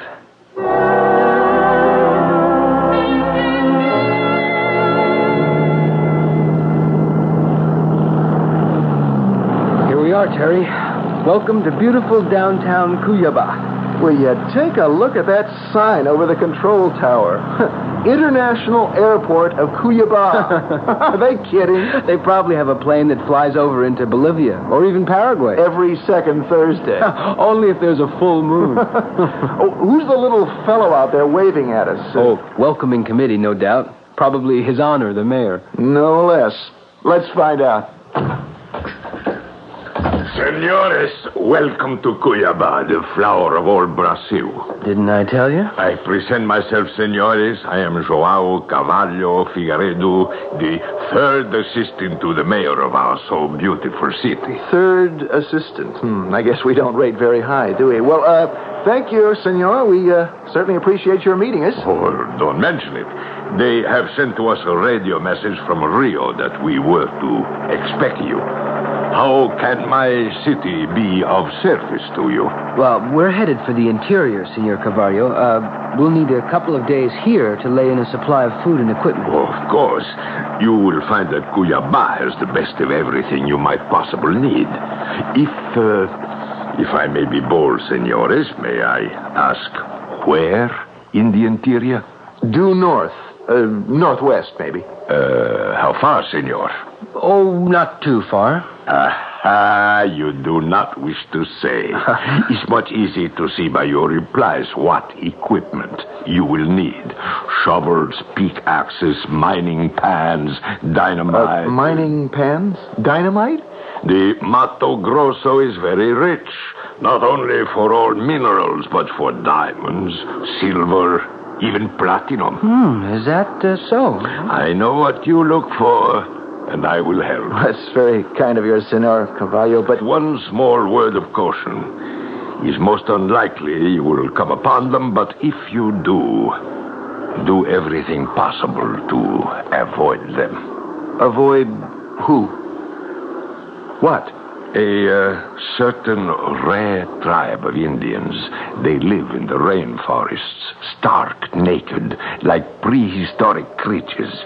They have in them some strange kind of powerful magic that is able to make a person see most unusual, sometimes most horrible things.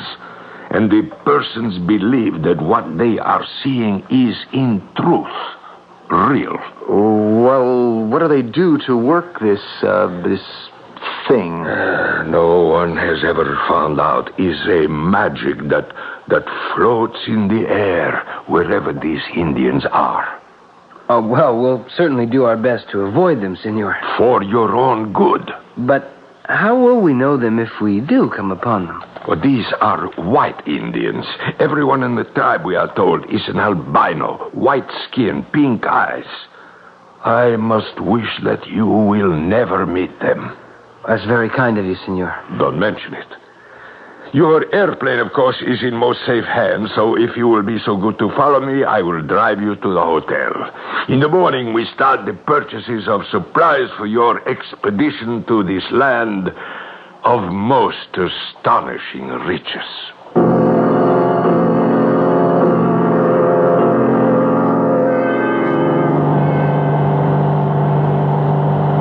What are we going to do with all that mining stuff we bought? Oh, give it away, throw it away. But I think we did the right thing, Kent. You mean by not giving away the real purpose of our mission? Yeah, somebody might have tried to stop us. And probably would have for our own good. Then where would we be?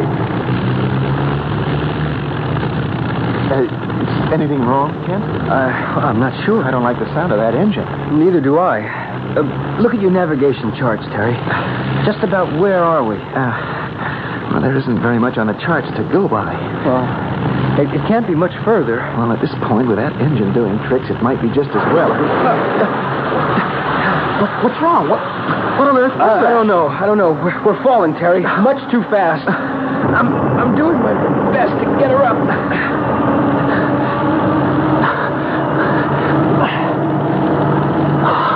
Hey, I think you got it, Kent. There we go. Up. We're all right? Probably. Funny thing. For a second or two back there, I had the uncomfortable feeling that I'd blacked out. Cold. Yeah, so did I. It's odd. Oh, what do you suppose that was? It sounded like an airplane crash. Well, there can't be a plane near us for hundreds of miles. Oh, well, we better start looking for an opening to land in. Whatever it was.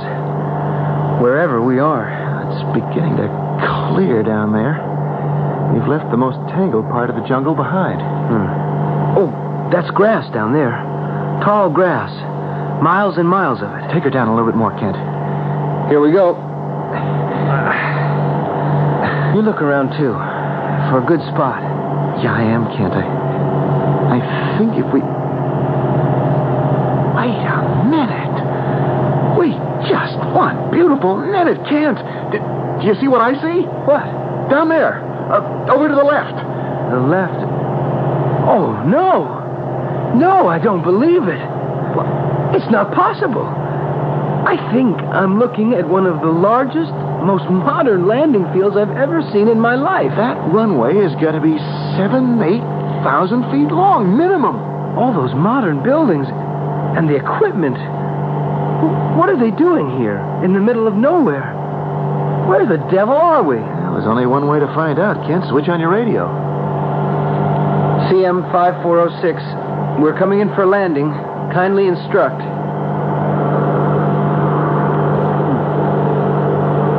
That's nothing. Well, try it in Portuguese. Okay. CM 5406 aproximando e requer permissão para pouso. Favor instruir-me. Still nothing. There's only one other thing to do. Start for your landing, Kent. If what we think we're looking at is real, no problem. You're thinking of what Carvalho told us. If we only think the landing field is there, still no problem. The landing will be a bit bumpy and like Professor Schneider, will be known as those two brilliant, those two inspiring, those two missing American anthropologists. Fasten your seatbelt, Terry. Real tight. We know that travelers on the desert will sometimes see a lake stretched out before them, where no water exists. Or a seaman will discover the inverted image of a ship in the middle of the ocean. These are what we call mirages. Scientists have explanations, optical illusions. But for some of us, they seem to take on a cold basis in reality, like the airport Terry and Kent have just discovered. I'll be back shortly with Act 2.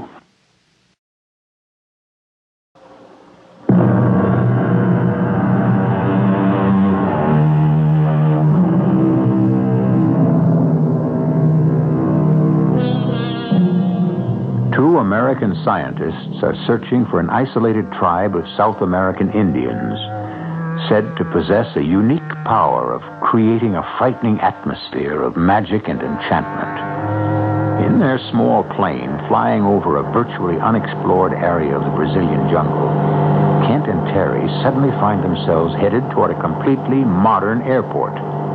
They prepare for landing. Be sure your seatbelt is fastened tight, Terry.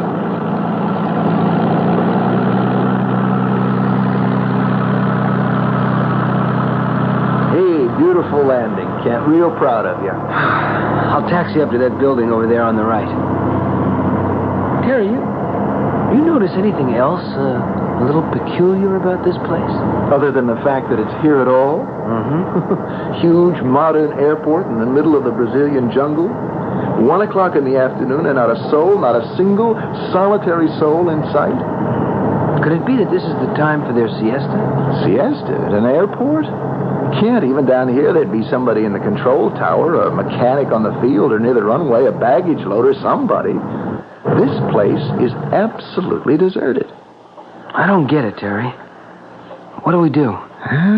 Only one thing to do. Get out of the airplane, investigate. There's got to be an explanation. Well, the main lobby must be through that gate over there. Well, then that is where we're headed, Kent. I'm with you. Everything's so quiet. I don't hear a thing. Neither do I. Except our own footsteps. A big airport like this, you'd expect to hear something. An occasional airplane, or in the jungle, certainly the cries of a tropical bird, or monkeys. Something. Absolutely nothing. There's not a sound. It's as if we were... Go ahead, Kent. Say it. Never mind. Through here to the lobby. Will you take a look at this? It makes every other airport in the world look sick. The ceiling must be 10 stories high. 1, 2, 3 restaurants. A fancy bar? Oh, and that must be the main gate for arriving passengers. Where? There, don't you see? Oh. It's marked arrivals in over a dozen languages. Chegada, arrivés, ankunft, llegada. Kent, what's the word for departures in any language? I see what you mean. There is no departure gate. It's quite a place. There's just about everything here that you could possibly ask for, except people. No one. Absolutely no one. Hey, here's something interesting. A kind of picture gallery. Yeah. Hundreds and hundreds of blown-up photographs, all neatly framed, covering the whole wall, from ceiling to floor. Just heads. Who do you suppose they are? No idea. Oh, wait a minute. Here's a familiar face. Oh, I know him. That's an actor, a famous British actor, matinee idol. I see him every once in a while in an old movie on The Late Show. Yeah, he played Romeo in the first film they ever shot of Romeo and Juliet. Right. Disappeared over the Atlantic at the beginning of World War II. You're too young to recognize this man. What, the old fellow? Yeah, a very well-known judge in New York City. Supreme Court, I think. got mixed up in some kind of scandal, disappeared overnight. Complete mystery. Oh, now there's a familiar personality. I heard about her at flying school. Isn't that the great lady aviator? Yeah, the one who was flying solo over the Pacific just before World War II. And who just seemed to vanish into the drink, plane and all? Never heard from again? That's the one. I am beginning to get a very strange message, Kent. Yeah, so am I. Look up there. All those pictures of people who must have lived years and years ago. In clothes of other times, other places. Every race on Earth. All those people.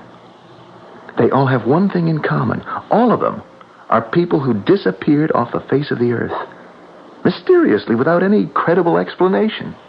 But why are there pictures here? Spread out over the walls of this crazy airport. An airport at the end of the world. Don't you know, Kent? Don't you know, Terry? Who's that? Whose voice is that? Oh, come now, an old friend of both of you. Where are you? I don't see anyone. No, of course not. Not yet. I know that voice. I should hope so. It's Schneider. Professor Schneider. How could that be? Hans Schneider at your service, gentlemen. We hear you, but where are you? Oh, we talk about that later. What are you doing here? Better to ask what we are all doing here. Meanwhile, if you will please both to follow me this way. Just follow the sound of my voice.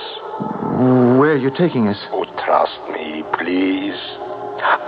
Forgive me. I am always still so absent-minded. I'm supposed to give you a message. Message?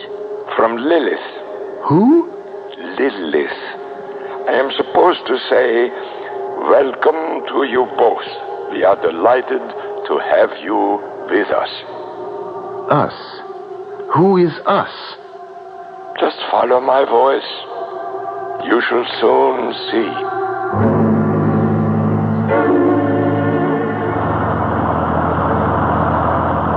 We've been on this godforsaken bus for almost 20 minutes. It keeps on going without even a driver. And we're still no place. Now, you gotta calm down, Kent. You gotta take it easy. There's never been anything like this. That voice, Schneider, or whoever it was, told us to get in. We did. Just the two of us into a waiting, empty bus. The bus takes off. Look over to the right.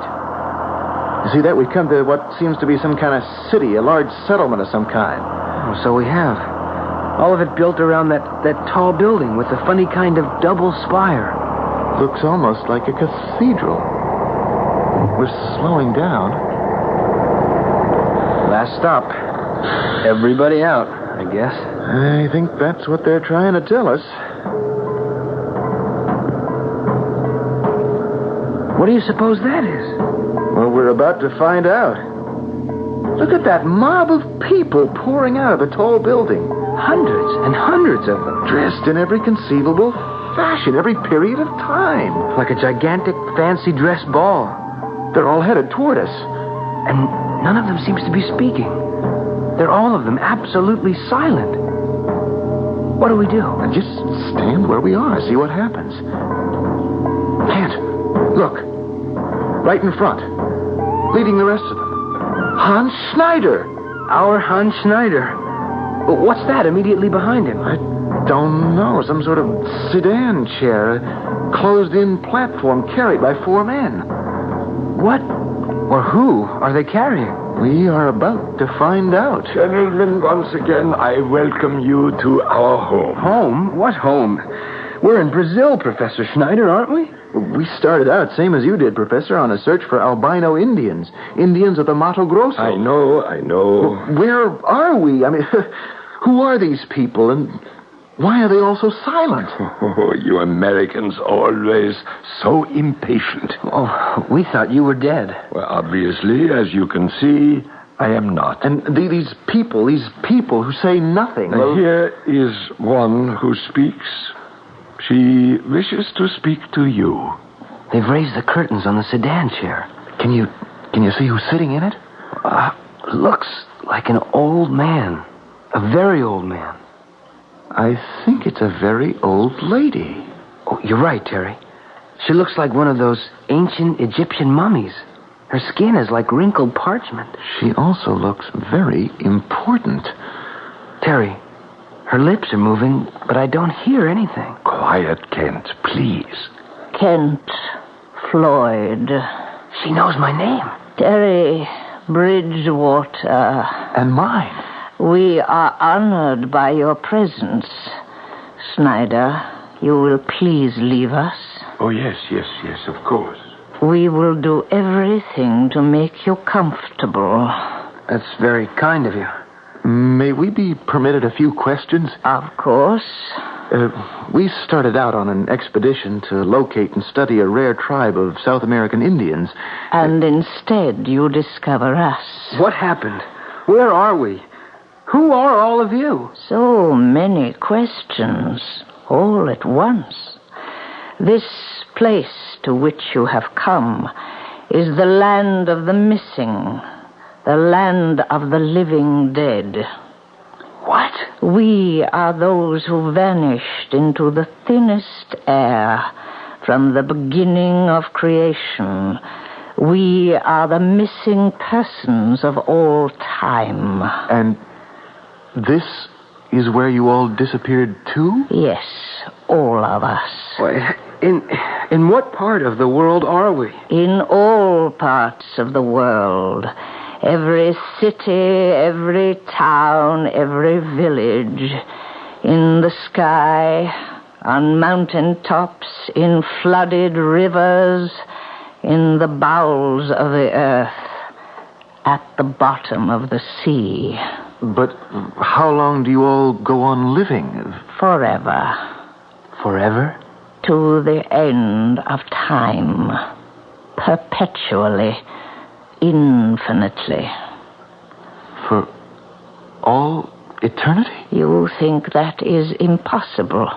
Not so. But how? Once a day, everyone here enters the temple, and silently we contemplate eternal values, eternal life. And what do you do there? Conquer death. For us, you see, there is no death. We remain at the same age at which we vanished from the earth. Except for me, since I was the first. The first? I am Lilith.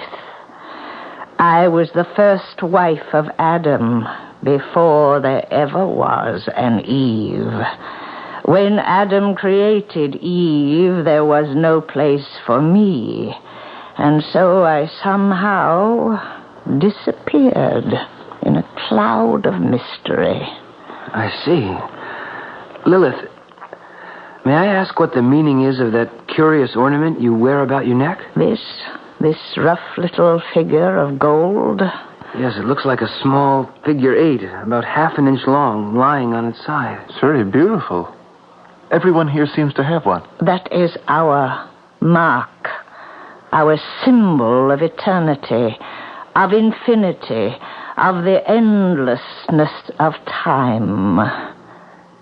Gentlemen, I have grown tired. If you will excuse me, I must rest now. Terry, we've got to get out of this place, but fast. We've got to find our way back to our airplane. How do we do that? I'm not sure, but we've got to try. I couldn't agree with you more. We've wandered into some kind of madhouse. I can't explain what's happening. Missing persons, people who have become immortal. Professor Schneider? Schneider is dead. He's got to be. Slowly, Kent. We've got to find our way out of here before we both become as crazy as they are. Oh, I am with you. Terry, Kent, you are not thinking of leaving. Professor Schneider... Lilith asked me to give one of these to each of you. The little gold ornament, the horizontal figure 8. Our symbol of infinity, of eternity. Well, that's very kind of Lilith, but no thanks.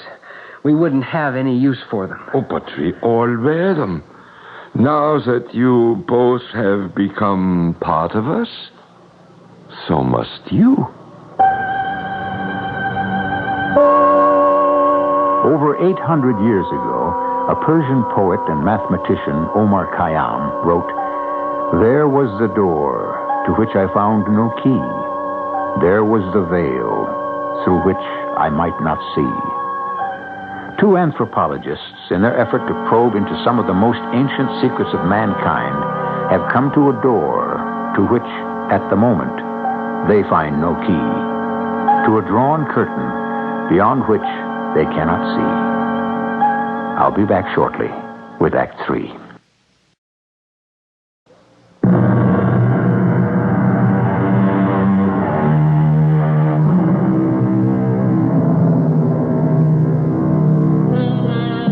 The word missing can be a terrifying word.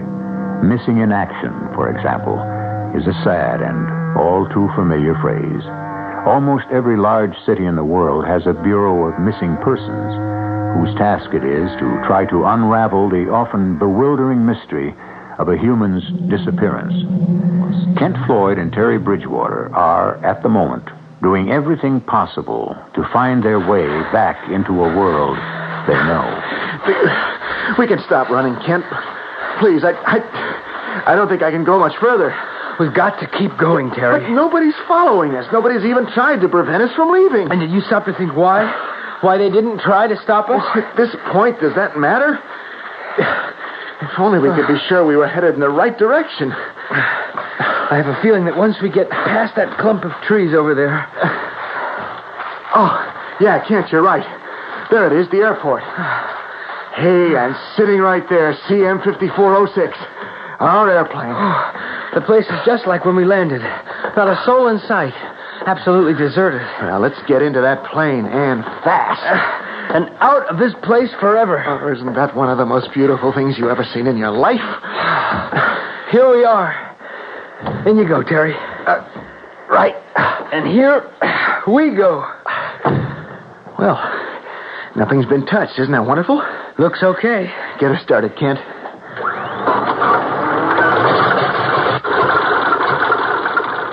I'll try it again.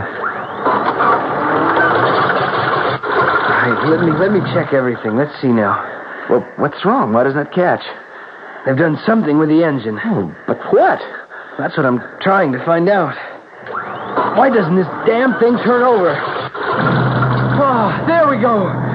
Whew, thank heavens. Maybe we're both overreacting. Oh, maybe. And away we go. Away we go. But where to? Any place. As long as it's away from here. Now, how's our supply of fuel, and what's our course? Oh, we've more than enough fuel to... What's the matter? The fuel gauge. It's not working. Well, what about the rest of the panel? Nothing. No, everything's dead. But even my watch has stopped. Yeah, mine too. What do we do? We keep going. As long as we can. Yeah, on what course? What direction? Well, we'll have to depend on our memory and our good sense, I hope, of navigation. And maybe, pray a little? Oh, it can't hurt. But I have a feeling that tells me we're on course, or very close to it. And if we're not? If we're not, Terry, praying a little won't be quite enough. Not quite.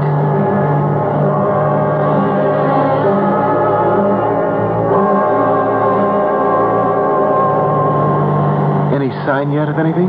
My guess is we've been flying about an hour. We've got to come to something soon. Brazil's a big country. Isn't that the truth? Terry, have you any explanation? What's been happening to us? No, my friend, it's beyond me. A modern airport in the middle of nothing. A strange city, stranger people, thousands of them. The missing persons of the entire world of all time? Calling themselves immortal? Where we were expecting to find Indians. What I can't understand is what's been happening to us. Our instruments not functioning. Our watches stopped. How? Why? You don't suppose that... Suppose what? Remember what Carvalho told us back in Cuiabá? About the Broncos Indians? You mean about their strange power of enchantment? that makes people see things that aren't really there? That's exactly what I mean. Wait, this is the 20th century. The idea of that kind of witchcraft or voodoo, call it what you like, was exploded years ago. We're educated men, and there just ain't no such thing. Still can't put what Schneider told us out of my mind. When he gave us those little gold figure eights to wear around our necks. Now that you both have become part of us, he said. So? Could it be possible that we what? That we have become a part of them? How could that be? Kent, look, straight ahead, an airport. We're coming to an airport. It looks familiar. Are the instruments working? Not yet. Well, that could be Ribeirão Preto, or whatever it was called, where we refueled on our way to Cuiabá. You're right. Oh, Kent, I don't know how you did it. You're some kind of genius. Whoa! Get ready for landing. Oh, the way. Wait just a minute. What is it? That's not Ribeirão Preto down there. Look again. No. Oh, no! How on earth did we ever get here? We've been flying in a circle. We're back where we started from. That's their airport. Turn back, Kent. Turn the plane around. Don't trouble to try. Professor Schneider. Of course. He's right. I can't turn it around. Gentlemen, where have you been? We all missed you. Again, only your voice. Just your voice. We can't see you. Does it matter? What do you want of us? I want nothing. But she would like to have a word with you. Both of you. She? Lilith, our Lilith. Prepare to land. Lilith is not the kind of person you make wait.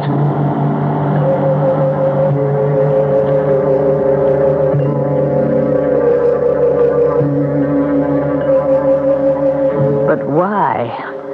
Why should you want to leave us? Tell Lilith why. Because we don't belong here. That's why. You don't? We have our lives to live, and if you don't mind, we prefer not to live them here. We're scientists. We have important work to do. The exact words I said when I first arrived. You must try to understand, both of you. You remember when you were flying here on your way from Cuiabá? Yes. You heard a strange sound. Like an explosion, like an airplane splintering, crashing into bits. What you heard was your own airplane plummeting to earth into the wilds of the jungles of Brazil. What?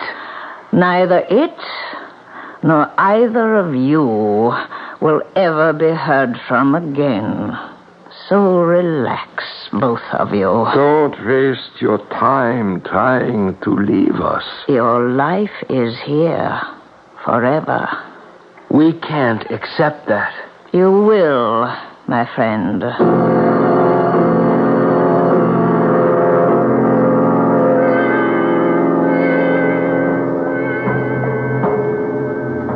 Gentlemen, the time has come. Time for what? For your first experience in contemplation. Contemplation of eternal values, of eternal life. Now, if you'll both breathe deeply, deeply, and try to believe. Terry, what's happening? Look at those mobs of people coming out of the temple. Hundreds of them. And once they come out and take their places, none of them moves. They just stand there like so many stone statues. Grinning at us with faces that look like masks. And look, Terry, their clothes. Their clothes are starting to disappear. They're almost all of them naked. And their bodies, they're changing too. They're becoming Indians. Albino Indians. Broncos we started out to find. And Schneider. Look at Schneider. He's trying to get our attention. He's holding something in either hand. They look like... No. What are they? They're dead human heads, Terry. Shrunk down to the size of an apple. He's holding them by the hair. How horrible. What their ancestors, the Jivaros, did to unfriendly neighbors. Look at those two faces, Terry. One of those heads is mine. And the other is mine. We've got to get out of here. Schneider, get us out of here. Get us out!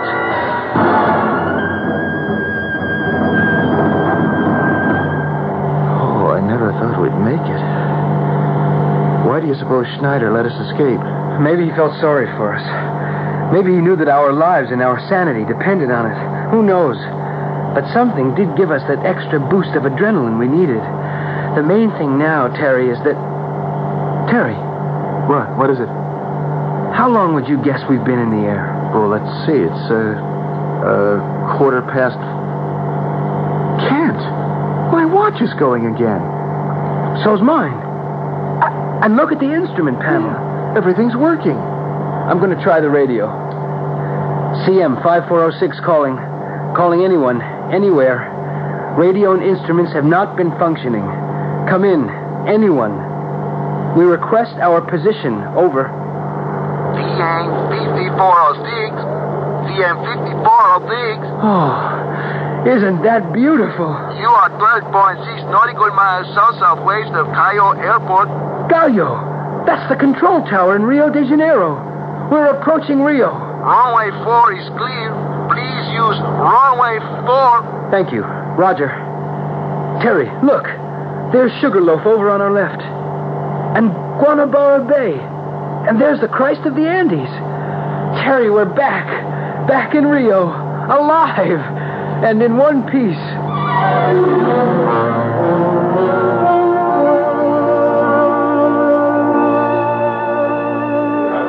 Terry, that tall, rangy-looking gal, the one with the close-cropped sandy hair, she's coming toward us.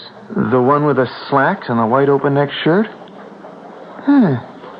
She looks familiar. What is she one of us? Well, I guess we're about to find out. Terry Bridgewater? Yes. Kent Floyd? That's me. I was sent here to the airport to meet you. How do you do? Hello? May we know who sent you? We were beginning to worry about you. You were? Why is that? Who are we? Yeah, who are you, miss? And how do you know us? Why should you meet our airplane? Oh, so many questions all at once. I'm glad to see you're both wearing that little gold figure 8. How do you know about that? I've been wearing mine for a long time. See? I know your face. Just who are you? Haven't I seen your picture someplace before? That's quite possible. Who are you? My name is Amelia. Amelia? Not the one who disappeared over the South Pacific in her own plane? In 1937. Great mystery. No one's ever explained it. Well, then what are you doing here? Isn't this Rio? It's any place you want it to be. Rio, Hong Kong, Cairo, the middle of the Brazilian jungle, Detroit. Any place. We're all of us among the missing. We're all of us in the land of the living dead. Please, follow me. So, like many another scientist who sacrificed his own life in the attempt to increase knowledge, Kent Floyd and Terry Bridgewater seem to have passed into the strange world of missing persons, the world which William Shakespeare in Hamlet described as the undiscovered country from whose bourne no traveler returns. I, however, shall be back shortly.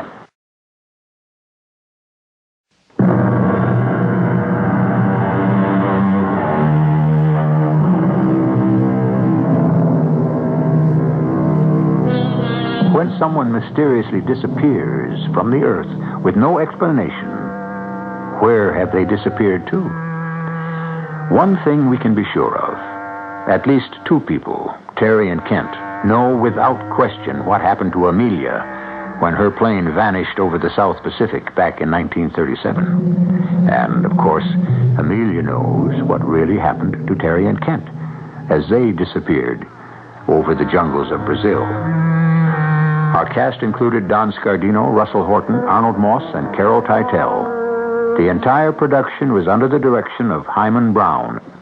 This is E.G. Marshall inviting you to return to our Mystery Theater for another adventure in the macabre. Until next time, pleasant dreams.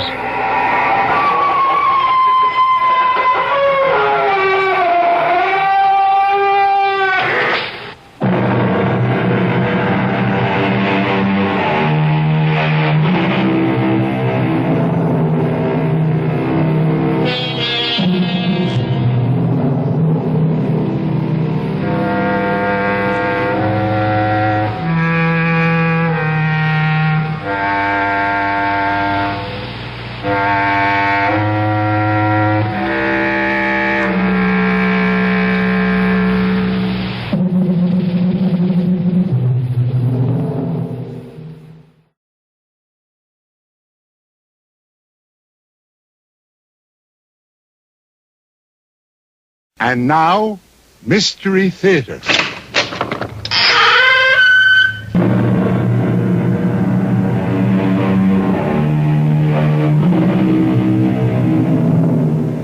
Come in.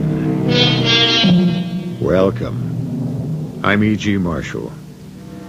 I don't know about you, but to me the tinkling sound of a music box has always charmed and soothed me, conjuring up pleasant memories and the balm of sweet nostalgia. It still does, in spite of this story. But if it sends a chill through you, don't please blame it on music boxes in general. Just on this one, and its haunting tune that struck a chord from the past that stirred up something infinitely more gruesome and deadly than nostalgia.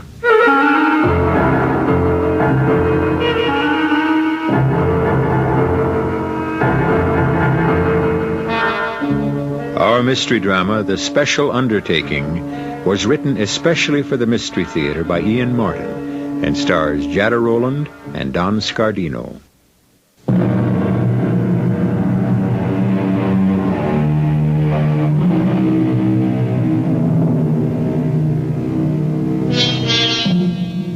I was reminded of this story a week or so ago when I picked up the morning paper and read that a small town was advertising for a doctor and willing to finance him and as many partners as he could attract in setting up a clinic.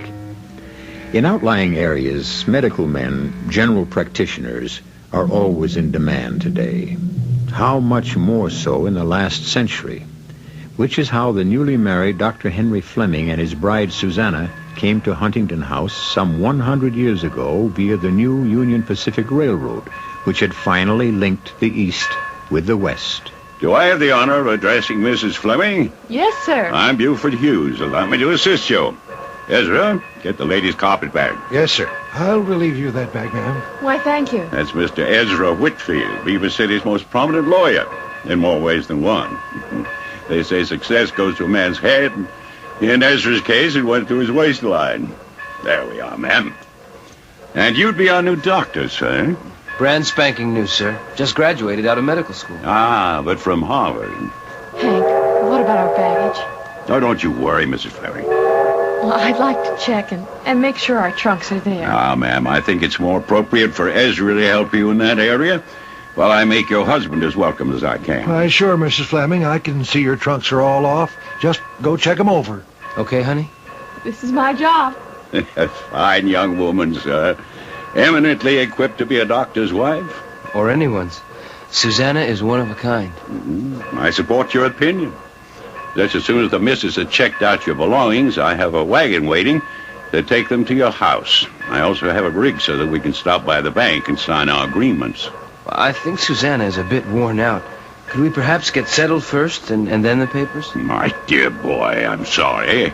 I should say doctor. Forgive me. It's all right. I'm young, But I have knowledge. Don't worry. Well, I have no worries about your abilities after our long correspondence. And I don't want to lose you. You are needed here. We'll all just try to put out and make you feel at home right here.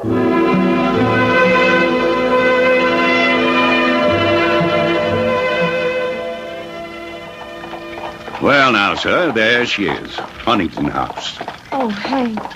Right on the ridge. It's beautiful, isn't it? Oh, it surely is. The house certainly is big enough. Well, we're only going to be using a corner of it.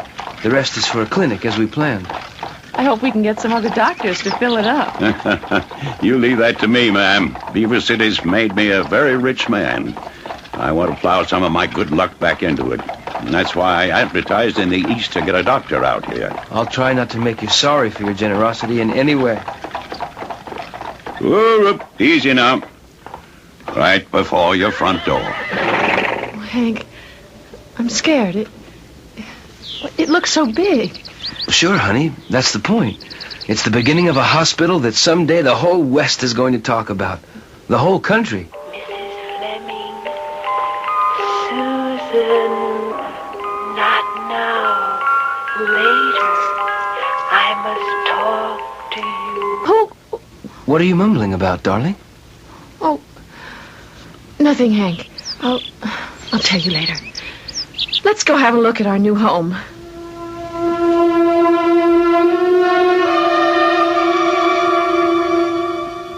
I calculate, with you tired and all after your journey, I should have taken you straight into the house. But with the light going, I wanted to see a little of the grounds. It's amazing. I can't believe the house has been empty all that time. After 15 years, I expected a jungle. No, there's been a housekeeper here all these years. Mrs. Bunter. And for years, her son kept the outside of the place. Oh, Hank, look at that little summer house down at the end of the path. Isn't it lovely? Oh, it sure is, Susanna. I want to go there right now. It's almost sundown. I'd let it wait if I were you, Mrs. Fleming. Why? Why, because it ain't going to go away. And I can smell that Mrs. Bunter has supper about ready. I'm sure you must be hungry after the long trip. I know I am. Hungry as a bear. Come on, honey. It can't be all that important. No, of course not. Just a silly whim, but funny how it draws me. As though someone was begging me to meet them there. And so there is. Me, but by moonlight. It's a perfect place for young lovers, wouldn't you say, Mr. Hughes? I reckon that depends on the point of view. Well, shall we travel on in and say howdy to Ellen Bunter? By all means. Don't forget to come back. Susanna, are you coming? Yes. Yes, Hank. Just stay close to me. Don't leave me alone.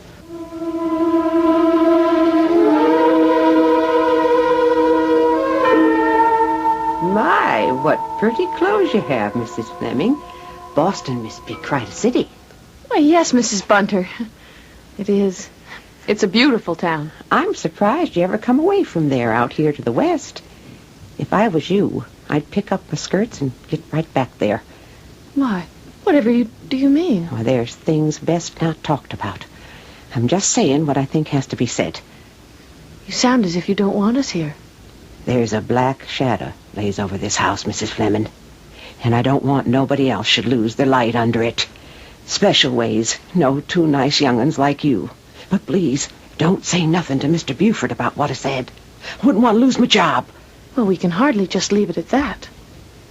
I'd like to know what you mean. I promise to tell you as soon as I can. But right now, got to go get supper on the table. I can't get over that cellar. Why, it's almost set up for a clinic already. But Mr. Huntington wasn't a doctor. No, son. He sure wasn't that. Well, what did he do? Well, he mostly made money. Yes, sir. He looked to be about the richest man in this part of the country once. He used to raise cattle. Then he found a gold mine right here on his own property. Over the other side of the ridge over there. Is it still active? No. Vein ran out 20 years ago. But not before he piled up a bundle. I should know. I was his banker. Yes, Carson Huntington retired before he was 40. What did he do with himself then? Well, mainly he devoted himself to being a father. But he liked hunting real good. And you've only got to take a look around the walls to see where that led him to. You mean all the stuffed heads?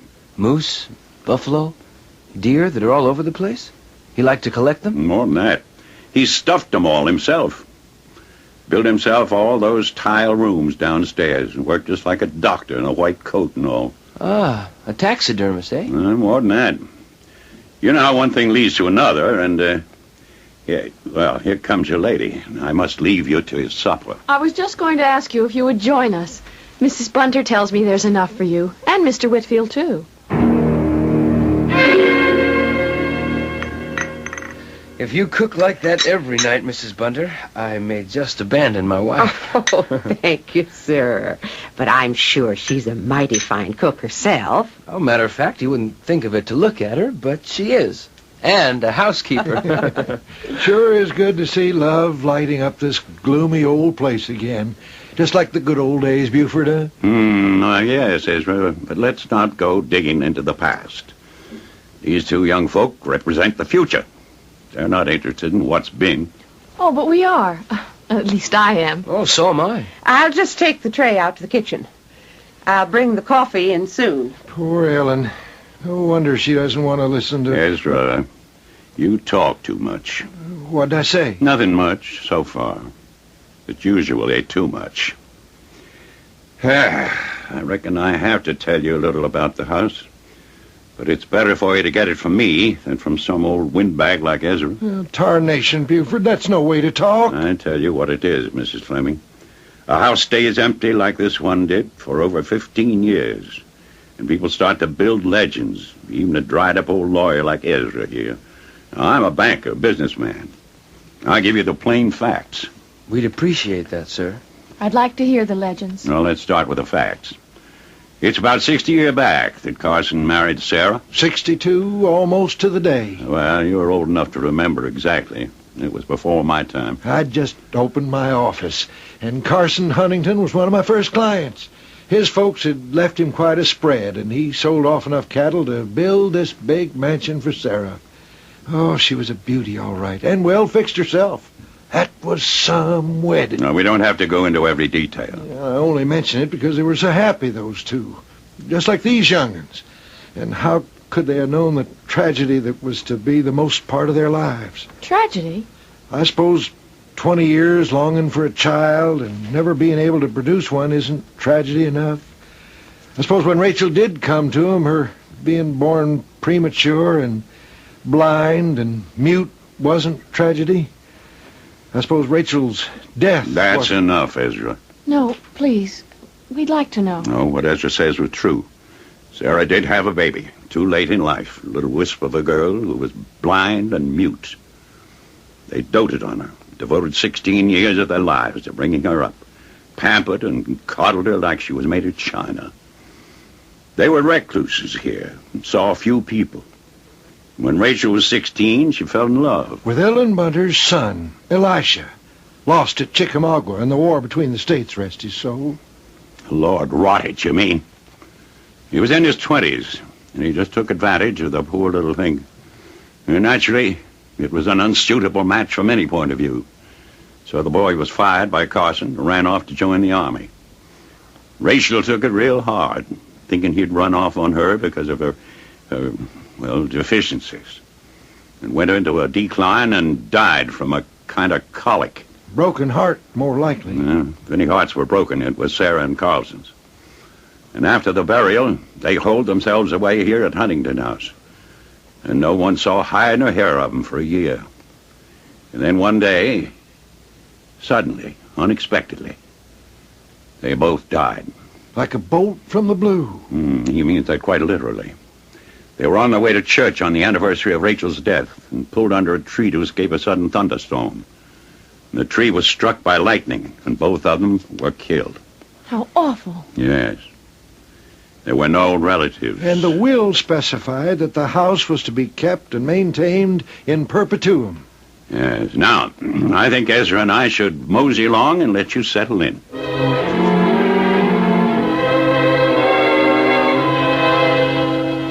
right, Mr. Hughes. Mr. Whitfield, and drive carefully.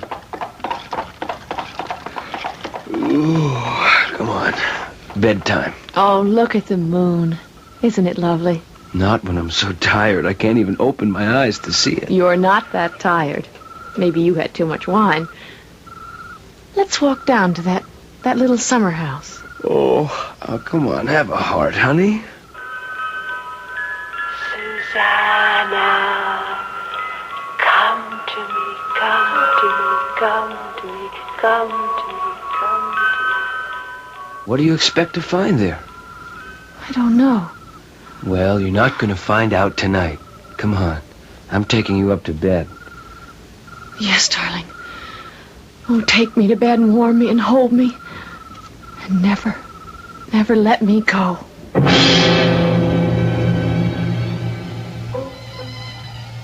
Susanna finally fell asleep, shutting her ears against that still, small voice in her head. Tomorrow she will talk to Hank about it, and about Huntington House. Outdoors, the moon is at its zenith. Does something move strangely in the shadows? And if you strain your ears, can you hear the sound of a music box? I'll return shortly with Act 2.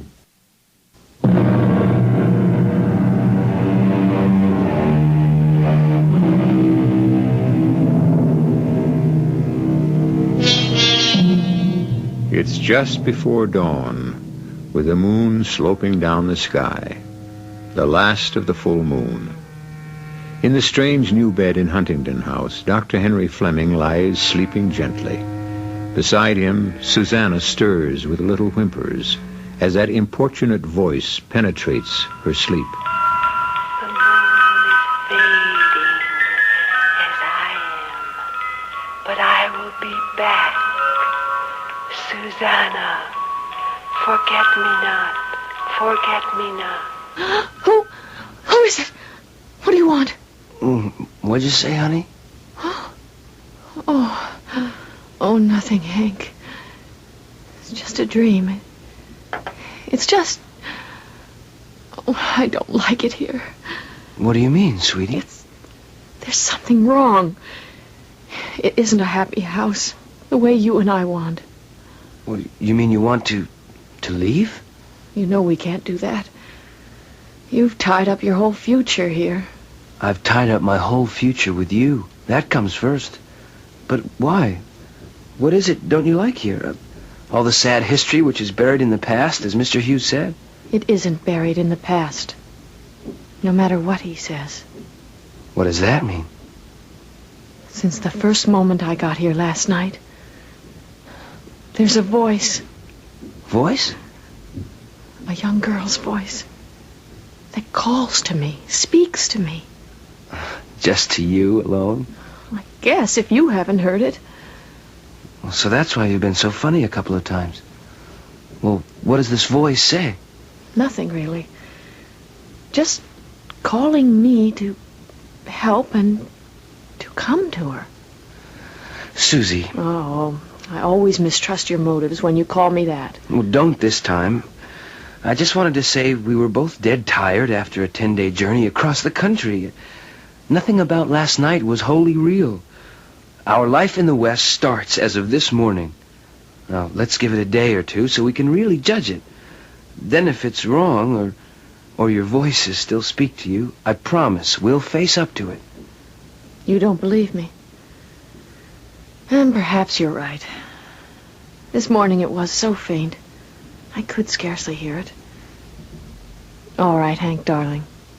Let's forget about me and concentrate on your life.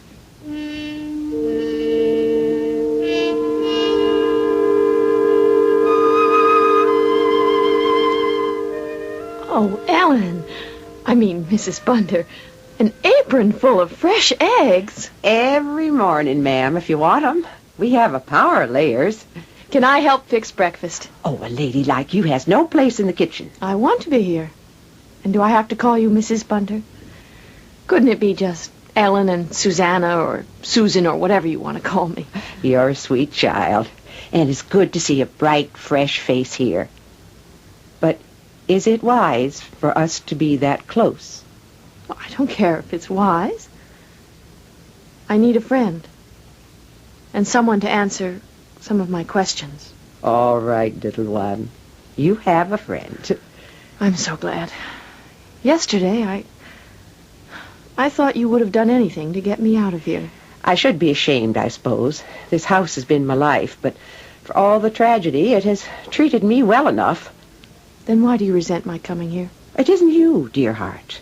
It's only that I thought the past was buried. Why don't you accept your good fortune as it is and leave the ghost of yesterday buried and forgotten? I will. If they leave me alone. No, I don't know what you're talking about. That's two of us.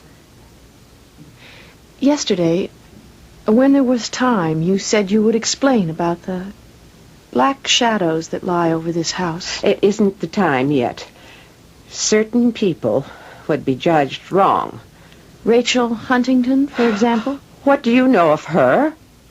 Only that she died mysteriously. And that she loved your son. My son. My son that was. A fine, true boy then, until he was cast out. What happened? I neither excuse him or blame him. They might have found a life together. Instead, my Elisha was thrown out, sent to be cannon fodder, because two children of love had committed the oldest sin in the world, a sin that wedlock would have wiped out. I didn't realize that. You mean that Rachel was... I didn't know it myself, till after Elisha had been sent away, for sure. Till after her death, when I talked to Mrs. Huntington. Will you tell me what you were hinting at last night? I think you ought to go from here, now, while the going's good. It's funny. I get a feeling you're thinking less of me than you are of yourself. Maybe you're the one who should leave. Oh no, please. Please don't send me away. I promise. If you promise to let me stay, I won't open my mouth again. It's just so strange about Mrs. Bunter, Hank. I mean, you know I'm sensitive to people. Don't I just, my little witch, or medium, or whatever you are? No. Don't talk about me like that. Darling, I didn't mean anything. It's just that you are psychic, clairvoyant. You have some kind of perception that's extra, more than other people's. You do believe that, don't you? Even if you're a doctor. Too many things have happened in our lives for me not to. Remember how you woke me, crying, to tell me that my father was in danger? Yes. And we found out afterward it was exactly the moment he'd had his heart attack. I don't always see bad things. Of course not. You also told me the moment our child started to grow inside you. Long before any doctor could have known. Darling, I believe in your intuitions. What about the voice you thought you heard when we first came here? Oh, there hasn't been a hint of that for a month. I don't know what it was. What's that you have in your hand? Oh, it's funny. I was poking around on the second floor, in that sort of special little wing. The one you were thinking about for the laboratory and all the new microscopic equipment for research. Yeah. Well, that's where I found this box, just lying in the middle of the floor. What is it? It's a music box. An old one that doesn't work. Are you sure? Well, it's probably just rusted, needs some oil. Could you fix it? Maybe. I'm not sure I want to. I want you to. That's a strange tone from you. Oh, I didn't mean... Please, Hank. I'd like you to try to make it work. If you'll tell me why it's so important. The voice I thought I heard when we first came here, when it spoke to me far away in the background, a music box was playing. I see. Is that why you hesitate? Partly. Something tells me I should take this lovely old walnut box and bury it in the ground or the deepest lake I can find. Why? Well, the room where I found it had only one window, dark and shaded by the vines which clamber all over the house. The wing must have been closed off for years. The dust was an inch thick. It was eerie that everywhere I went, I left my footprints outlined clearly behind me. Wait till Mrs. Bunter and I get in there with some mops and a broom. We'll chase the dirt out. And wipe out your footprints. Well, I'm sure you will. There's only one thing you can't wipe out. What's that? The spot where the box was lying, covered with cobwebs. Why can't we clean that up, too? Because when I picked it up, there was no depression for all its weight. No mark to show it had lain there for any time at all.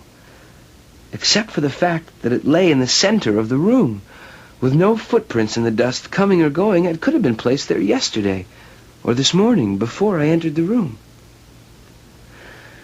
Do you still want me to see if I can make it play its song again?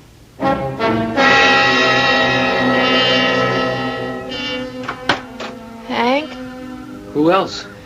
Oh, it could have been Mrs. Bunter. Look at that full red moon. Isn't it gorgeous? Yes. I have a little present for you. Oh, what? Your music box. It plays now. Let me hear. Very well. Do you remember something? What? Today is your birthday. That's why I worked so hard to have this ready for you. I know it isn't much of a present, but this year, with all the other expenses and... What is it? That melody. You know it? That's the song that was playing behind the ghost voice that... What is it, darling? Look. Where? At the summer house. Don't you see her? There's nobody there. Yes, there is. See how she floats and spins with her crinoline swirling around her. She's calling to me. I can hear her. I've got to go to her. Come with me, Hank. Come with me. Don't worry, Susanna. I won't let you out of my sight.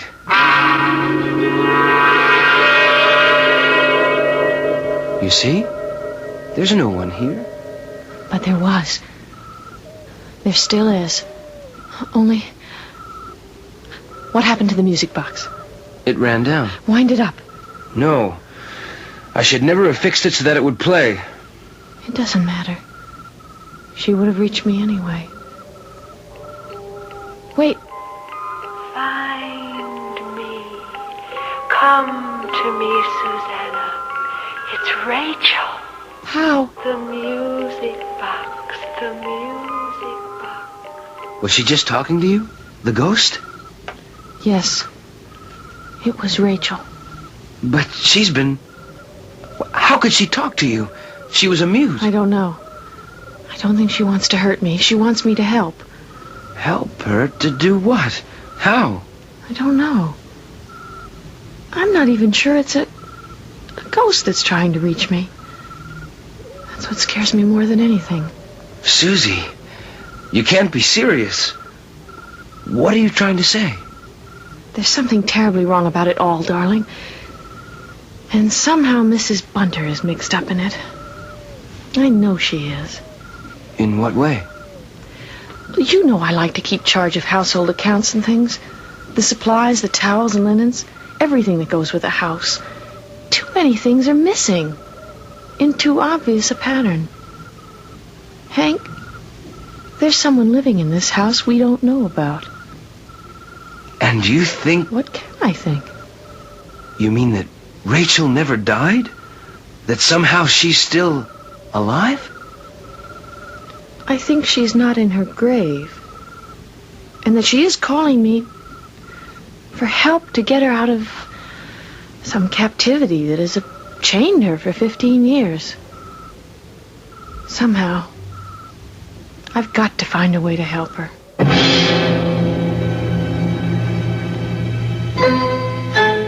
Now, there's an interesting corner to turn in a story.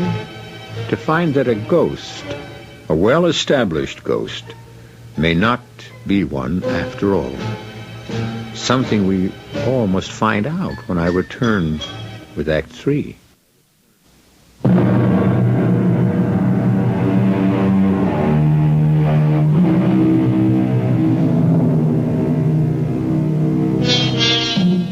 The full moon passes for a moment behind clouds, allowing Hank a worried frown which he can conceal from his wife. His mind is a spinning mixture of thoughts he is fighting to keep from coagulating. They must be kept separate to evaluate them. Is Susanna simply suffering from the vagaries of a lady in her, as would have been said in those times, interesting condition? Or is there really an extra presence hidden in Huntington House? If Rachel, if that's who it is, won't reveal herself to us openly, how can we find a way to help her? You don't think I'm crazy, do you, Hank? There is some mystery that's got to be cleared away before we can ever live in this house. But you really believe it's possible that someone or something is hiding here? Someone. From the amount it uses up in food and linen and towels. But at the same time, something that isn't natural. It's supernatural. What is it? Oh, it's just the moon. Coming out from behind the clouds again. As bright as some enormous chandelier hung in the sky. If only I... Wait. She said the music box. Start it again, dear. Quick, before the moon goes behind the clouds. You sure you want to? Yes, quickly. Okay. Well? Look. There she is. Dancing. Where? Up the path, towards the front door. And she's beckoning for us to come. What is it? Oh, the moon behind the clouds again. I can't see. Come on, let's go. There's no one here.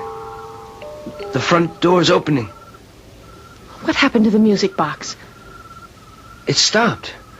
I don't know why. Oh, there you are, Dr. Fleming. What is it, Ellen? What's wrong? I think he's dying. Please, could you come to him and try to save his life? Even if he isn't worth it. Save whose life?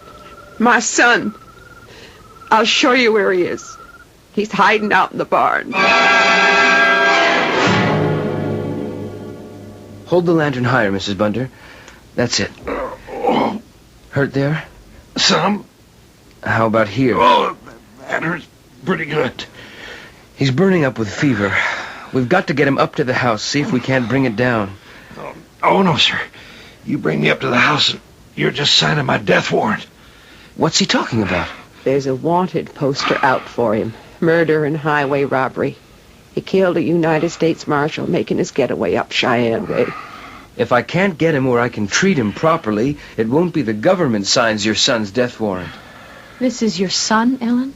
More's the shame. Yes. But I thought he was dead in the Civil War. I'd take more pride in him if he had been. But he deserted the army to take up with a bunch of cutthroats and outlaws, robbing and stealing and killing.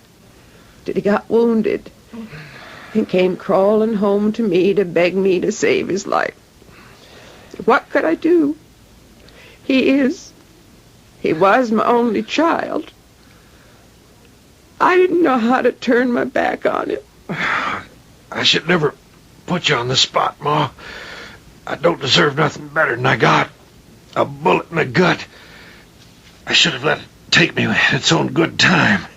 Just what it's doing. Oh, no. I was wide open and bleeding like a stuck pig when I crawled in here over a month ago.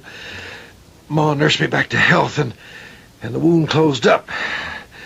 And then this damn fever got to me. The fever's because you still have that bullet locked up inside you. It's festering. You have peritonitis. And the poison will kill you unless I get that bullet out. You a real doctor? I have a sheepskin, says I am. And that means by law you're going to have to let them know I'm still alive, and I'm going to have to hang just the same. We can talk about that later. Oh, no, sir. Johnny Law don't get me. Now, everybody stay right where they are. Nice and easy while I get out of here. Elisha! Ain't no use trying to reach for me. You lost me a long time ago. Just like I lost myself. The only thing outside of you I'm really sorry for is I never should have hurt Rachel. The funny thing is, I really loved her. If only we'd ever had a chance. Oh, Mom, I wish I could have done better by you and Rachel. Elisha! Hush, Mrs. Bunter. Let my husband handle it. I'm sorry. It was too late. This time he's really dead.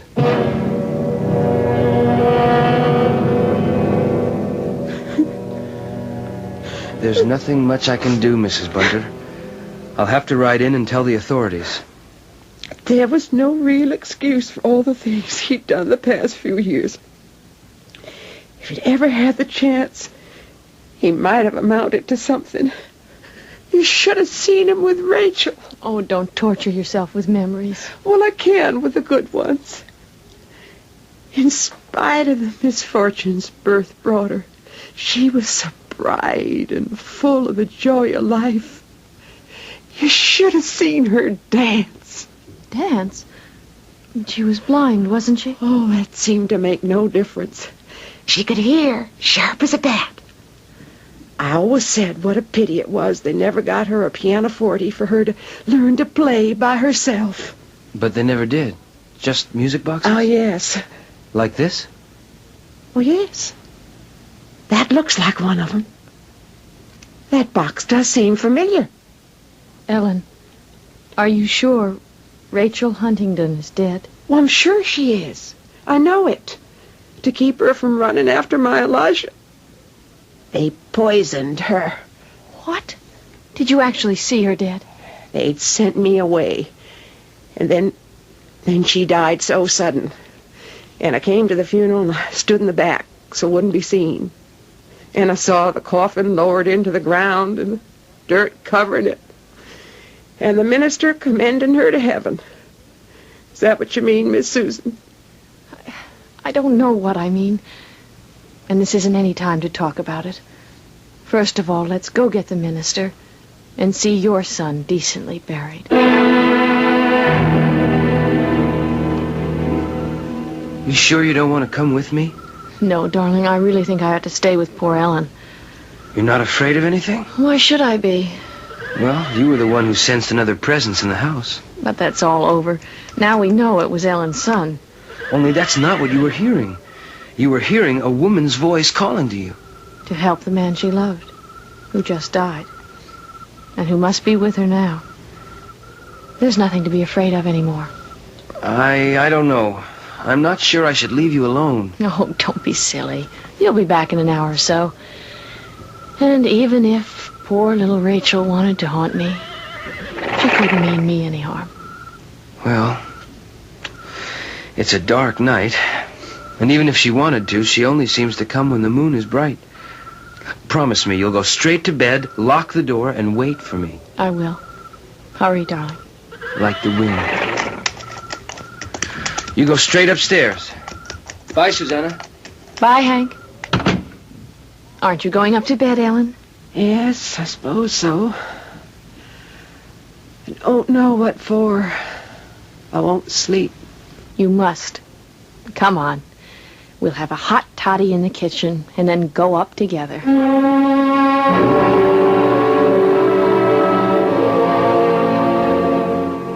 The Huntingtons should have left her alone.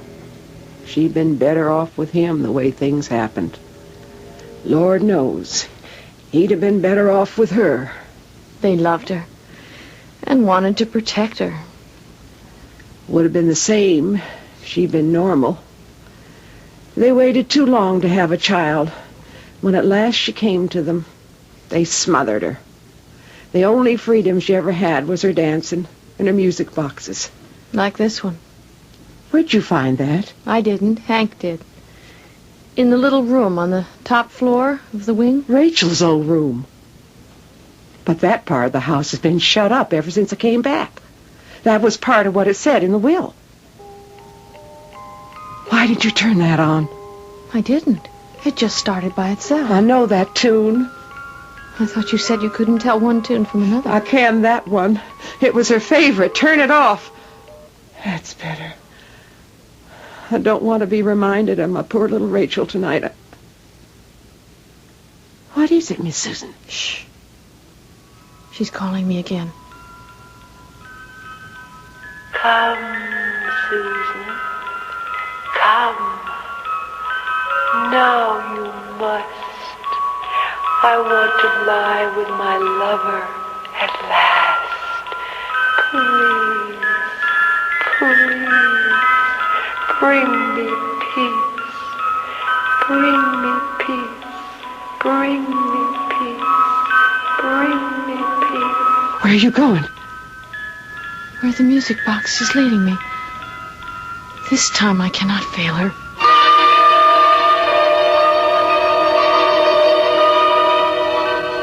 Don't go in there.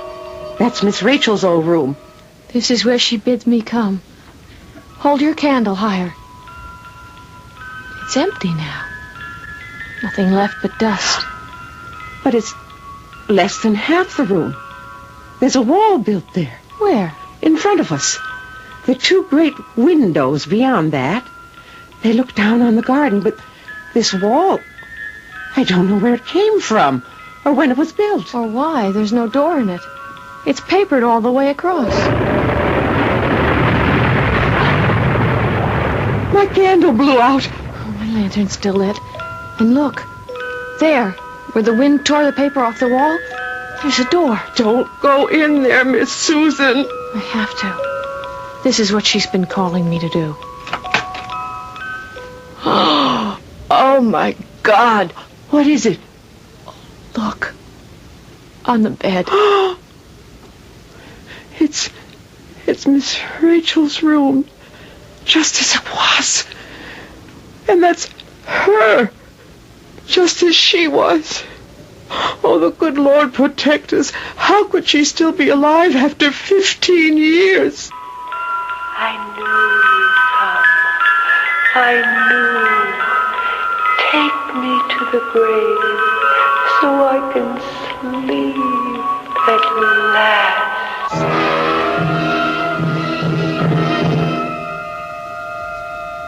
Oh, my darling, I can't believe it. When Mr. Hughes and I came home in that wind and couldn't find you, I thought I'd lose my mind. I imagined all kinds of things, but nothing like this. Is she alive? No, she's dead. And she has been all these years. But it's not possible. 15 years. You can't preserve a corpse. How? Excuse me, Dr. Fleming. What, Mr. Hughes? Believe me, I had no idea. I knew how Carson and Sarah worshipped the child, but I never dreamed of a love as sick as this. This was their way of keeping her for the rest of their lives, preserved, so that they could never lose her. But how? I'm a banker. I can't tell you. But a room hermetically sealed and all Carson's skills. I told you he was a taxidermist. But I never did get a chance to tell you. He ended up his life here in this city as our undertaker.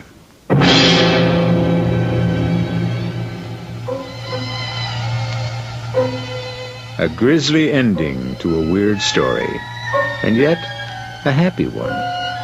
Rachel Huntington was finally laid to her rest alongside the man who might have been her husband. Huntington House was cleared of all shadows and became the nucleus of one of the country's finest hospitals, renowned for the miracles it achieves in saving life, rather than preserving the illusion of it. I'll be back shortly.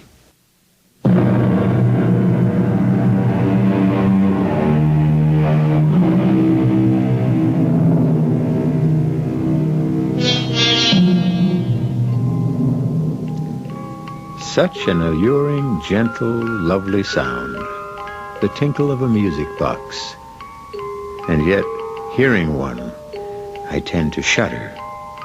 Picturing that long dead girl, her eyes open in an unwinking stare, and the voice that never could speak in life, crying out in desperation for peace, never to be heard till at last came Susanna, with her gift of perception.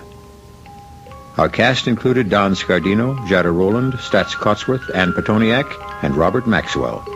The entire production was under the direction of Hyman Brown. This is E.G. Marshall inviting you to return to our Mystery Theater for another adventure in the macabre. Until next time, pleasant dreams.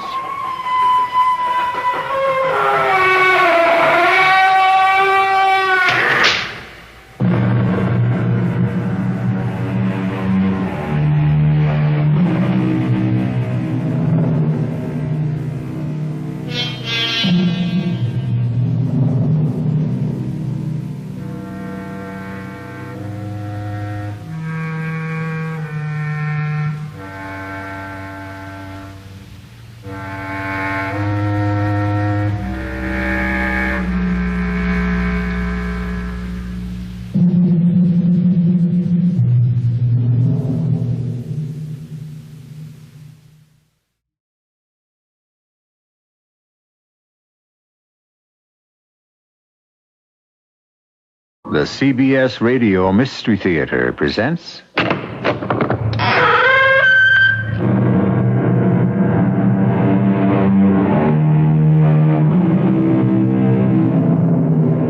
Come in. Welcome. I'm E.G. Marshall. We're back again with that master mystery storyteller, Arthur Conan Doyle. Today's tale is the story of a secret.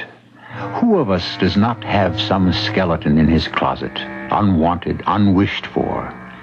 As an ancient proverb tells us, a secret is your slave if you keep it, your master if you lose it.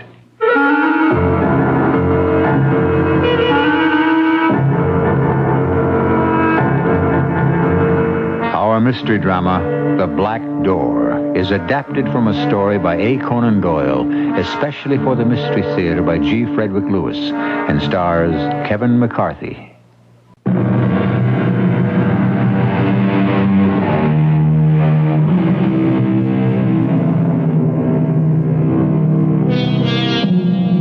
Much has been written about the London fog, the pea souper, the blinding kind, the kind that keeps you from seeing your hand in front of your face. It was on such a dim and shadowy night, Conan Doyle tells us, that attorney John Albemarle witnessed the accident that changed his life. Look out! You on that bicycle! Look out! A young man on a bicycle suddenly cut in front of a horse-drawn carriage and was knocked down.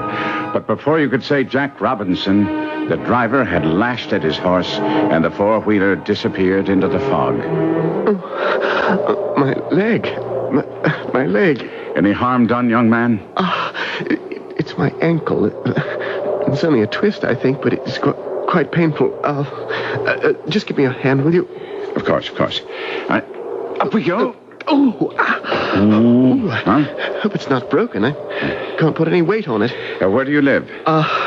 Right here, this big house behind the wall. I was pedaling across to the gate when that confounded carriage ran into me. I'll sue that driver if I ever catch him. Well, I don't think you'll have much of a case. It was your fault. You steered your bicycle directly in front of him. Oh, what do you mean, my fault? Are you a lawyer or something? As a matter of fact, I am. But let's save the introductions until I get you into your house. I put the broken bicycle inside the gate and supported the young man down the driveway of his house and up the steps to the front door. Not a light was shining inside. The place was as black and silent as if no one had ever lived in it. I say, do you always keep it so dark in your hallway? The first door on the right, if you'll just see me in there. Door's open. I never close it. Mm-hmm. There's a lamp on the table, if you'd be so kind as to light it. Tell me, is there no one else in this house? I'm perfectly all right, not to worry. You may leave me now. I do thank you for your assistance. I don't like the looks of that ankle. It's swelling up. Will you please go? Will you go now? I don't feel... With that, the young man fainted dead away, his face a ghastly white. I lifted him onto the bed, seized the lamp, and ran from room to room to get help. The entire house was deserted, thick with dust, hardly a stick of furniture. The kitchen, there must be someone there. No one. Through the house I went, every room quite empty. At the top of the stairs, I was stopped by a large black door with a great red wax seal across it. I ran back down. Why on earth did you take the lamp away? I can't bear sitting in the dark. I'm glad you've recovered. I went looking for someone. You might look for some time. I'm alone in the house. Alone? Devilish awkward if you got sick? It was foolish of me to faint. I inherit a weak heart from my mother. Any pain or emotion has that effect on me. It'll probably kill me someday, as it did my mother. Did you say you were a doctor? Lawyer. John Albemarle. Pleased to know you. I'm Michael Torrance. Funny I should meet a lawyer in such a strange fashion. Mr. Cartwright was saying that we should be needing one pretty soon. Certainly. Anything I can do. John Albemarle. Imagine having a solicitor pick me up from the street. You, went about the house to find someone, you said? Did you go into all the rooms? I think so. Upstairs as well? Oh, yes. The house is quite deserted. All the way upstairs? As far as I could. Then you saw it? Saw what? At the top of the stairs. The black door. Yes, I did.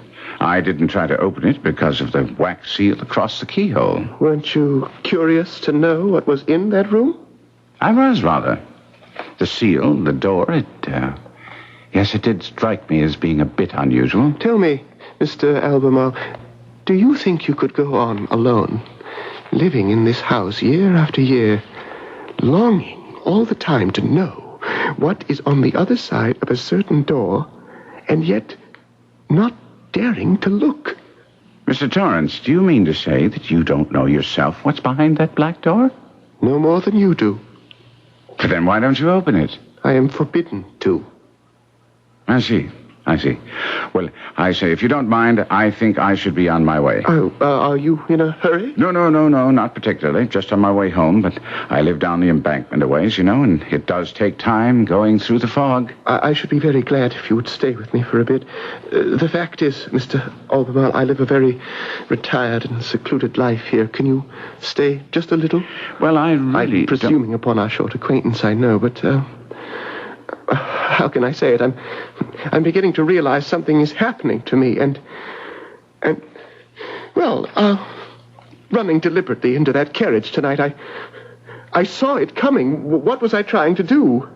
I don't follow you. What I'm saying, Mr. Albemarle, is that I have been keeping so much bottled up inside of me that if I don't tell someone soon, I'm afraid that I'm slowly but surely going mad. I looked about me at the one room in this vast house that was furnished. A grandfather clock, a sofa bed, a table covered with papers, a decanter and glasses, a hot plate and a chair. There was something grotesque about it all. I knew that I couldn't leave Michael Torrance in the state he was in. Would you please stay? Certainly. I should be very happy to. Oh, splendid. You will find spirits and a siphon on the table. Forgive me if I don't act the host, but my foot is still a bit sore. Those are cigars in the tray. Help yourself. And would you bring me one? Thank you. So, you are a solicitor, Mr. Albemarle? Yes. How fortunate you are, sir. You are a lawyer, and I am nothing. I am that most helpless of living creatures, the son of a millionaire. I was brought up with the expectation of great wealth, and here I am, a poor man without any profession at all. And on top of that, all I'm left with is a great mansion which I cannot afford to keep and cannot sell or rent. Why not? I am forbidden to by instructions left me by my father. Strange. Oh, you must know that my father was H.C. Torrance, the banker. Torrance, of course. I knew that name rang a bell. So you, know about the scandal? Well, I recall something written in the papers at that time. Some financial dealings of his that went sour, And he left the country. My poor father. He left England to avoid all his friends whose savings he had invested in an unsuccessful speculation. You see, Father was a very nervous and sensitive man. Perhaps I've inherited that from him. But if I remember, he was never accused of having done anything criminal. Oh, no. Purely a matter of sentiment. He couldn't even face his own family, and he died among strangers without ever letting us know where he was. He died, huh? My mother and I, we couldn't prove his death, but we knew he must be dead. How? Well, because after several years, his speculations came right back again. His friends, all of them, made quite a packet. So there was no reason why Father should not come back to England and look them all in the face. Oh, he would have returned if he were alive, I'm sure of it. When did you last hear from him? Let me see. It's all so muddled in my head. I know the first 2 years after he left, my mother received a letter each year. And your father didn't say where he was living? No, he never gave a return address. So there were only 2 letters? 3, all told. That's where the mystery of the sealed-up black door all began. You know, I would like very much to have you look at those letters. Mr. Albemarle, you are the only person in the world besides Mr. Cartwright who even knows about them. No. Look, may I call you Michael? Please do. Michael, the hour is quite late, and I suggest it best you prepare yourself for bed and try for a good night's sleep, huh? I really should be on my way. I understand. I've asked too much of you already. I want you to know, though, Mr. Albemarle, you've already restored some of my sanity. You have no idea how terrible a day today has been for me. May I ask why? Well, I've just come back from the cemetery, having buried my dear mother. The prospect of continuing alone is almost more than I can bear. Michael, why don't I stop by tomorrow? I'd like to look in on you and see how you're getting on. Would you, please? Lord, what a horrendous day this has been. I hope I shan't experience another like it as long as I live. No wonder Michael Torrance had appeared strange to me that evening. A young man who obviously needed friendship, needed love, and suddenly found himself alone in the world, orphaned. But the following afternoon, I was sitting in my office when a tall, ascetic-looking gentleman walked in with the aid of a cane. Would I please see him? It was most urgent. Mr. Albemarle, I hope you will forgive this intrusion. May I introduce myself? My name is Cartwright. I'm a friend of Michael Torrance. Oh, yes. He told me. You are the executor of the Torrance estate, I believe. In a way, yes. May I speak quite frankly? I prefer it. Master Michael came to see me early this morning. I was not yet up. Mr. Albemarle, in my opinion, by befriending that young man, you may have stumbled into a hornet's nest. I don't follow you. I would advise you, as an old and trusted friend of Michael's father, that you forget the entire episode. Put it out of your mind. Disregard what I saw with my own eyes? Master Michael has a tendency to dramatize events. I'm very appreciative of what you did for him last night, and so is he. I understand he ran into a carriage and you assisted him into his house. What I fail to understand, Mr. Cartwright, is why you feel it best that I forget the young man's existence. As for that black door... You saw it? Of course. Michael and I discussed it. Well, I'm sorry to hear that. In fact, I had intended visiting Michael today. I left him quite overwrought, which is, of course, quite understandable in a person who had buried his mother that very day. He said that? No, why not? He has no reason to hide it. Master Michael told you he had buried his mother yesterday? You appear incredulous. Isn't his mother dead? Oh, yes. Mrs. Torrance is dead, but she died and was buried 2 years ago.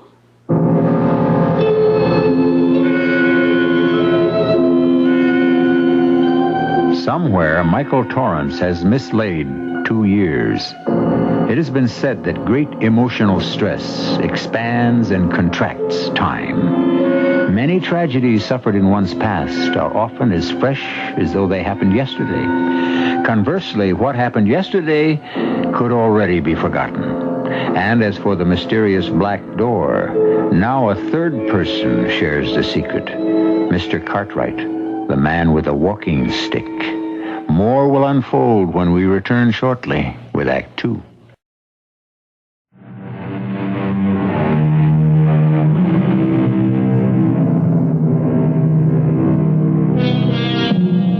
John Albemarle, an English barrister, has taken on many legal cases in his day, but none as puzzling as the one he happened on by accident. That of the son of a millionaire banker whose memory appears disturbed and whose nights are spent in a mansion of empty rooms and a sealed door painted black.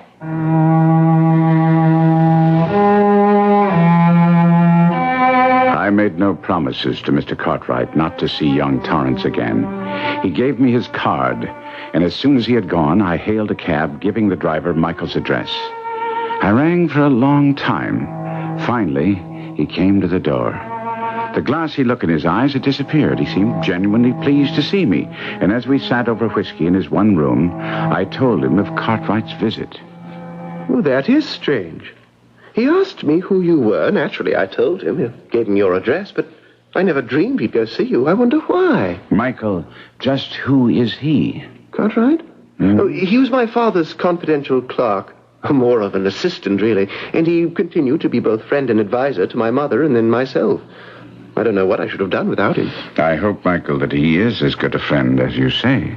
I was wondering whether you'd come back to see me, so I dug out a letter I felt you'd be interested to see. It's the very first one which came from my father 7 years ago when he left England. It was written to my mother.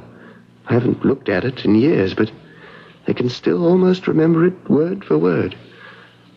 I'll confess to you, Mr. Albemarle, just to hold that letter in my hand disturbs me deeply. Oh, I understand. I don't think you do.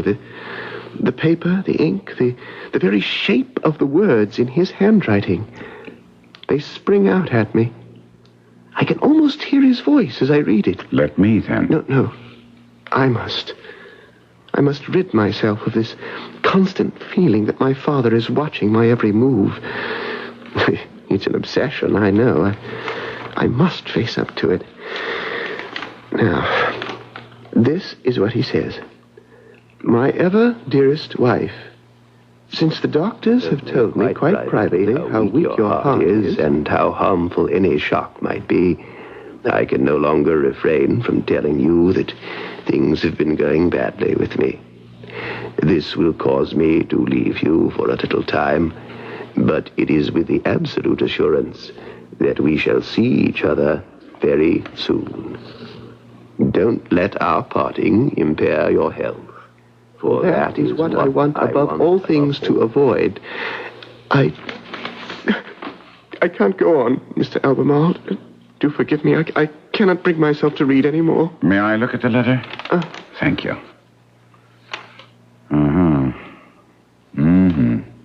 Yes, he details how the black door is to be kept sealed until you are 21. How old were you then? 14. Sir, read how he ends the letter. It will help you understand what a kind and considerate man he was. And now, goodbye, my own best of wives. During our short separation, you should consult Mr. Cartwright on any matters which should arise. He has my complete confidence, ever and always. Your loving husband, Hugh, June 4, 1881. You know, my father was a man noted for his almost fanatical love of the truth. He was always accurate to the penny. When he said in that letter 7 years ago that he hoped to see my mother very soon, you may rely on it that he meant it. Michael, it seems to me that you are living in the shadow of something quite mysterious. And you should either open the black door or find yourself accommodations elsewhere. It's not good for you to remain here. I couldn't dream of disobeying my father. Did you read his instructions carefully about the door? Let me have it back. Here's the place. Listen to this. I have a request to make, and I implore you to do exactly as I tell you. There are some things I do not wish to be seen by anyone in the room at the top of the stairs. The one with the black door that I used as my private study. I assure you, it is nothing to be ashamed of. But I do not wish you or Michael to enter that room. The door is locked, and I implore you, when you receive this, to place a seal over the lock and leave it so. Do not sell or rent the house or leave it unattended, lest my secret be discovered. When Michael is 21 years old, he may enter the room. Not before. What reason could he possibly have had? when neither Mother or I had any idea. But we followed his instructions to the letter, placed a seal upon the black door, and it's been there ever since. Mother lived for 5 years after Father's disappearance, although all the doctors had said she couldn't possibly live that long. Her heart, it was very weak. Had been since childhood. So your mother lived for 5 years after Mr. Torrance left England? Yes. Why? And that was 7 years ago? Yes. Why do you ask? Michael, I do insist, as a new friend, that it is harmful for you to stay on in this house with its secret at the top of the stairs. You say your mother died 5 years after your father left, which was 7 years ago. Which would mean she died 2 years ago. Exactly. Why? Have I said something different? Yesterday, when I brought you in after the accident, you said it had been a terrible day, that you had just come from the cemetery that afternoon, had buried your mother. I said that? Oh, no. I'm doing it again. Oh, no.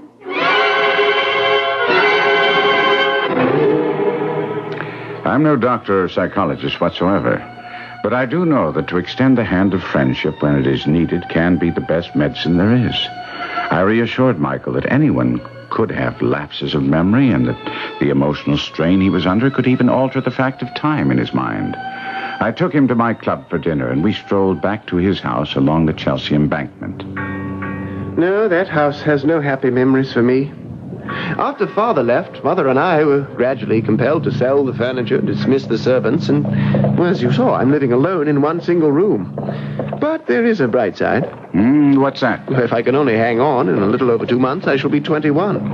I keep telling myself, the first thing I shall do is unseal and open the black door, and the second, get rid of the house. Something about all this plagues me.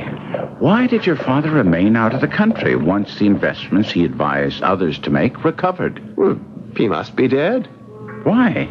Having done nothing actually wrong, and leaving England because he couldn't bear to face his friends, why didn't he take your mother with him? Well, I don't know. Why no return address on his letters to her? Why conceal it? I don't know. Why allow your mother to die and be buried and still not return to England? Sir, I just don't know. I'm going to tell you, as a man who has known many an innocent person, and many who are guilty, it's clear to me your father had important reasons, vital ones, for staying away. That, although nothing criminal could have been proven against him, he must have been afraid something might be, and he refused to put himself within the power of the law. Stop that. Will you stop saying that? I told you he must have died. Is there any other way the facts can be explained? I don't care about explanations. I remember him as an ideal man. His only fault was that he was too sensitive, too unselfish. That anyone should lose a penny through him was unthinkable. My father was a man of honor. Forgive me, my boy, if I appear callous. We lawyers have a way of assessing the facts as we find them. Mike, look out! Look out! I managed to pull Michael back from the road in time, just in time, as the carriage came charging down on him. It disappeared into the night, and we both stood there, gathering our wits and our breaths. A close call. That's twice on 2 different nights you were almost run down. Did you see who the driver was? No, I can't say that I did. Was there someone in the carriage? I had just a glimpse of a man waving a walking stick out the window. Now, let's get into your house. It may be gloomy, but it's safer. What's that you see there? It's a walking stick. Must have dropped from the carriage. Take a look at this, Mr. Albemarle. Have you ever seen it before? Yes, I have, somewhere. Or one very much like it. So have I. Do you know whose it is? Not really. Mr. Cartwright's. It's identical to the one he carries.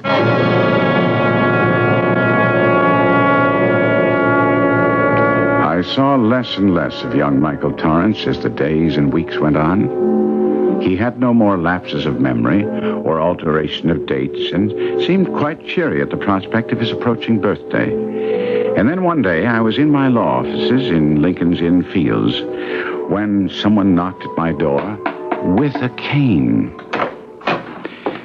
Why, Mr. Cartwright, what brings you here? The day of the month and the month of the year. Are you being cryptic on purpose? Come in. Don't stand in the doorway. Thank you, Mr. Albemarle. Sit down. May I take your cane? No, thank you. I need it to get round. Oh. Then you are never without it. Oh, I have several walking sticks. I shouldn't be able to go up or down stairs or in and out of a carriage without one, but setting that aside, my charge, Master Michael Torrance, has told me he would like you to be present today. Present where? At his house this evening. Why this evening? Oh, is he 21 today? At midnight. The door? The black door, has he opened it? Not yet, but he will. Tonight. And Michael would like me there when it's opened?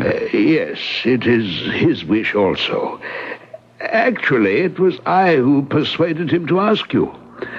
I have certain reasons to believe it would be well to have a reliable witness when the seal is broken.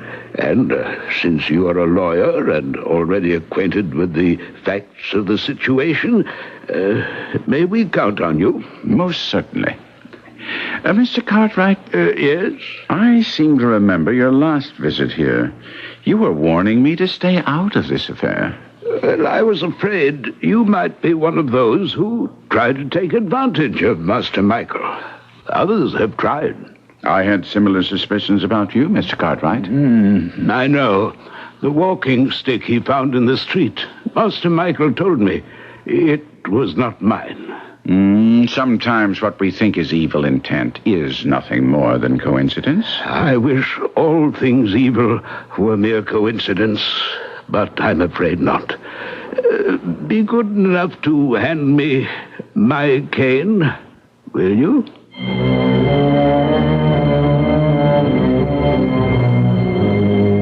As with all stories by the great Conan Doyle, there is always an underlying meaning. Not that we wish to give this tale more weight than it can carry. It is, after all, first and last, the story of a secret. Somewhere, however, runs the thread of honor and dishonor. Hang on, for Act 3 will begin shortly, and that is the act that usually has all the answers.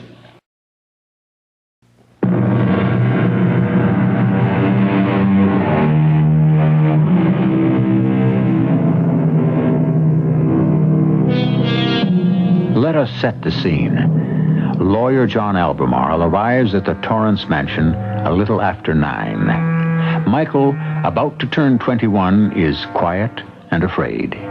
Mr. Cartwright, at first talkative, affable, becomes paler as the hour grows later. 10 o'clock, 11, and then it is a quarter hour before midnight. It's as if all my life I've been waiting for this moment. It seems only yesterday Father went away. Then Mother got one letter from him, and the next year she got another. Did I ever tell you, Mr. Albemarle, they were both postmarked Paris? Yes, you did. Funny, they both said practically the same thing, even though he sent them a year apart. That he and Mother would soon be reunited. Was that 11:45 that struck? Yes, it was. We haven't long to wait now. Then, when Mother died, there was the last letter I received from him. Did I ever tell you about that one, Mr. Albemarle? You may have mentioned it, Michael. You never showed it to me. Oh, I've put it away. I'll keep it forever. Such a sweet and wonderful letter it was. So typical of Father. Begging me never to think evil of him, as if I could. Saying that sealing up the black door wasn't as important now as when it was when Mother was alive, but that I should be a good boy and wait. I was 19, and he wrote to me as if I were 15 or 16. Funny, the feelings that come over you, as if all my life I've been waiting for the clock to strike 12. It's what comes, I guess, of being born at midnight.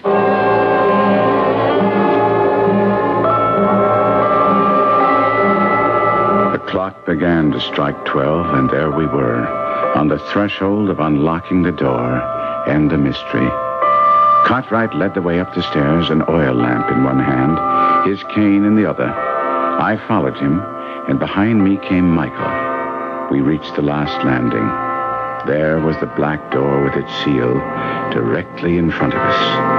I felt Michael's hand on my arm. I don't feel well. Michael, it's all right. I can't go in there. Well, I'd best knock off the seal first. I'll use my walking stick. I can't.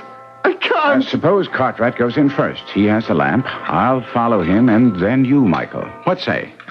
I thought I had the key. None of these seem to fit. Well, then we can't open it. Michael, there's nothing to be afraid of in there. Isn't that a joke? After 7 years, we can't open the door after all. What do you think we should do, Mr. Albemarle? Wait? It won't be different in the morning. It doesn't matter whether we tackle this tonight or tomorrow. There's only one thing to do. Break the door down. I've got heavy shoes. Now, let me! You did it. Are you all right, Mr. Albemarle? Yes, I'm surprised I could put my foot through the door panel so easily. Master Michael, I hope you're able to prepare yourself in the event that what you see in this room may be a very great shock to you. What do you mean? Brace yourself, Master Michael. Will you go first? I think it should be yourself. Here is the oil lamp. If you reach through the broken panel, perhaps you can open the door. Give me the lamp. Good boy, Michael. There's a key in the door on the inside. Oh, that's why you couldn't get it open. I think I can unlock it. Go ahead, Michael.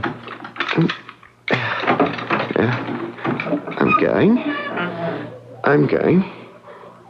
Oh, my great God in heaven! The lamp. No, it's on fire. He's spilling oil all over the floor. Cartwright, come in here. Help me beat out these flames. Michael, drop the lamp. There's a short rug here, Mr. Albemarle. Grab that end of it. Pull, here we are. There. We have it off the floor. Let's get it over here. Right. No. Slap it down over the lamp and the flames. Good. That does it. Oh, so much smoke. The flames are out, though. That smoke it. Oh, it's the dust and everything dry in here. Ooh. Where's Michael? I can't see. It's so dark. The smoke. He's lying on the floor over here. I'm afraid he's passed out. Michael, wake up. Come on, Michael. What is it? What happened? You dropped the oil lamp. It caught fire. It's all right now. Where's Mr. Cartwright? Gone to fetch another lamp, I expect. What happened to you? Did you trip? I saw him sitting there. Who? My father. What? Found another lamp. Oh, Lord in heaven. My poor master. My poor master. A single table and a chair were in front of us, and sitting on it, his back turned, was a man in the act of writing. His outline was as natural as life, but as the light fell on him, I could see the back of his neck was black and wrinkled, and no thicker than my wrist. Thick gray dust lay everywhere. On the man's shoulders, his hair, his shriveled, lemon-colored hands. His head had fallen forward on his chest. The pen still rested on a discolored sheet of paper. My master. Oh, my poor master. Is that Mr. Torrance himself? There he has sat for 7 years. Why did he do it? I begged him. But he would have his way. He locked the door on the inside and then sat himself down. He was writing something. I can make out the words. Reach over and take it, Mr. Albemarle. I would do it, but I must leave the room. I cannot bear to be in here a moment longer. Michael, stand up, my boy. We'll go downstairs. I think that we've seen enough of this. Death hangs over everything.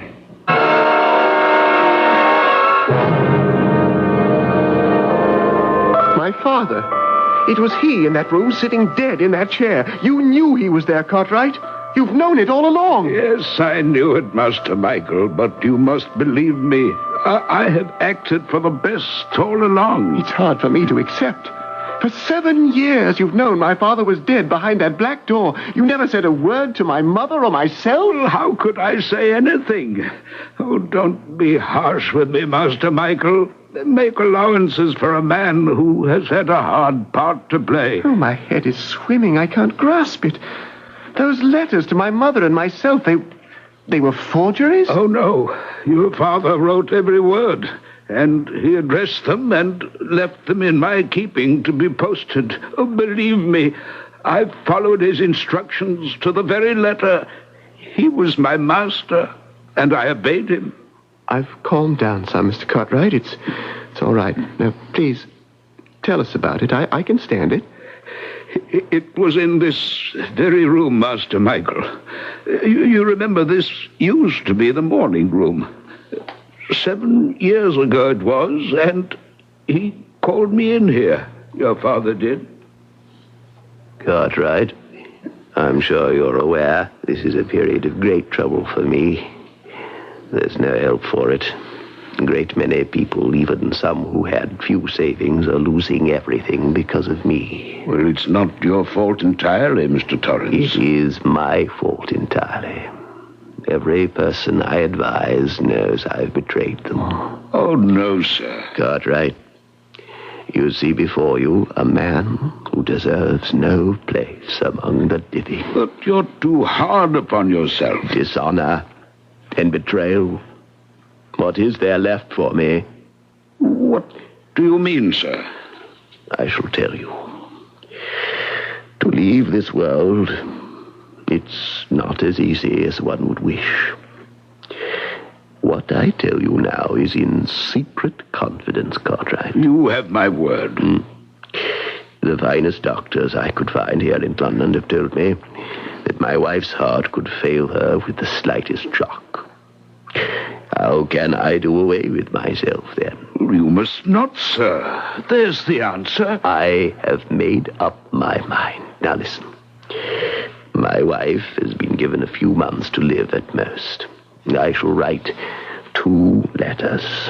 No, 3. You will go to Paris, Cartwright, and mail each to my wife a month apart.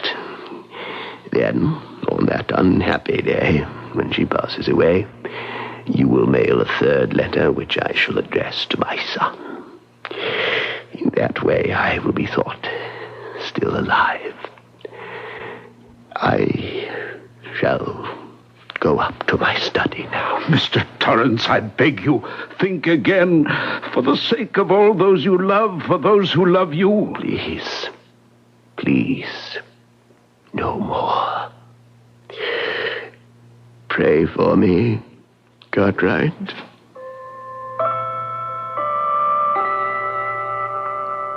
And I never saw Mr. Torrance again until tonight. How could he?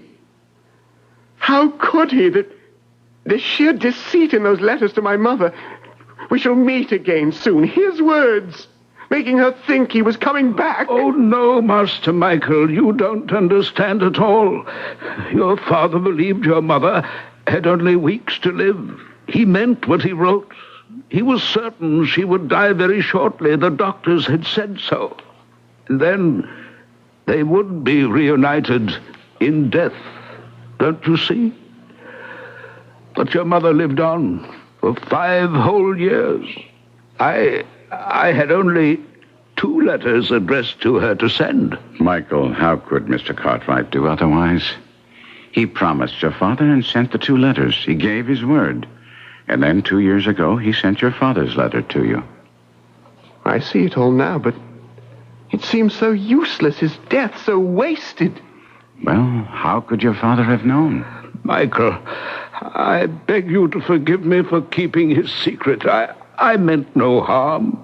Believe me, every day I spent under this roof with your mother and yourself, every day was torture for me. I knew he was up there, and many times I felt he was watching me. Yes. Strange you should say that. I did, too. I'd promised him. What could I do? I gave my word. I don't blame you. Spared my mother a very great shock, that I'm sure of. Had she the slightest inkling what was behind the black door, it would have broken her heart. So she died, believing he was still somewhere alive. What is that paper Mr. Albemarle is giving you? It is what Mr. Torrance was writing. Do you wish to see it? Please. It's very faded, isn't it? But yes, I can read it. I have taken the poison, and I feel it working in my veins. It is strange, but not painful. When these words are read, I shall, if my wishes have been faithfully carried out, have been dead many years. Surely no one who has lost money through me will still bear me animosity. And you, my dear son Michael, you will forgive me this family scandal. I lay down my pen and pray, may God find rest for a sorely wearied spirit.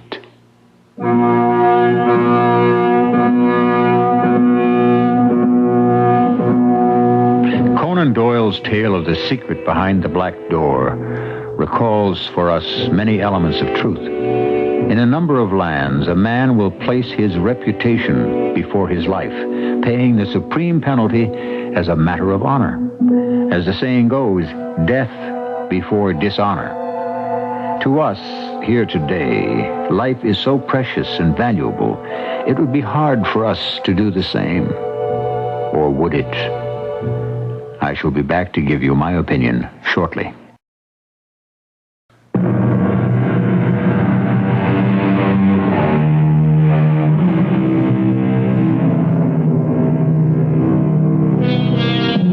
How often have we heard the words, "I'd rather have a good name than great riches"?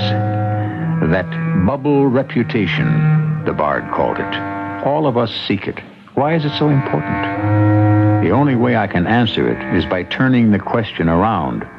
Honor, prestige, integrity. Where would we be without them? For aren't those the attributes that give humanity to us poor humans? Our cast included Kevin McCarthy, Russell Horton, and Guy Sorrell. The entire production was under the direction of Hyman Brown. This is E.G. Marshall inviting you to return to our Mystery Theater for another adventure in the macabre. Until next time, pleasant dreams.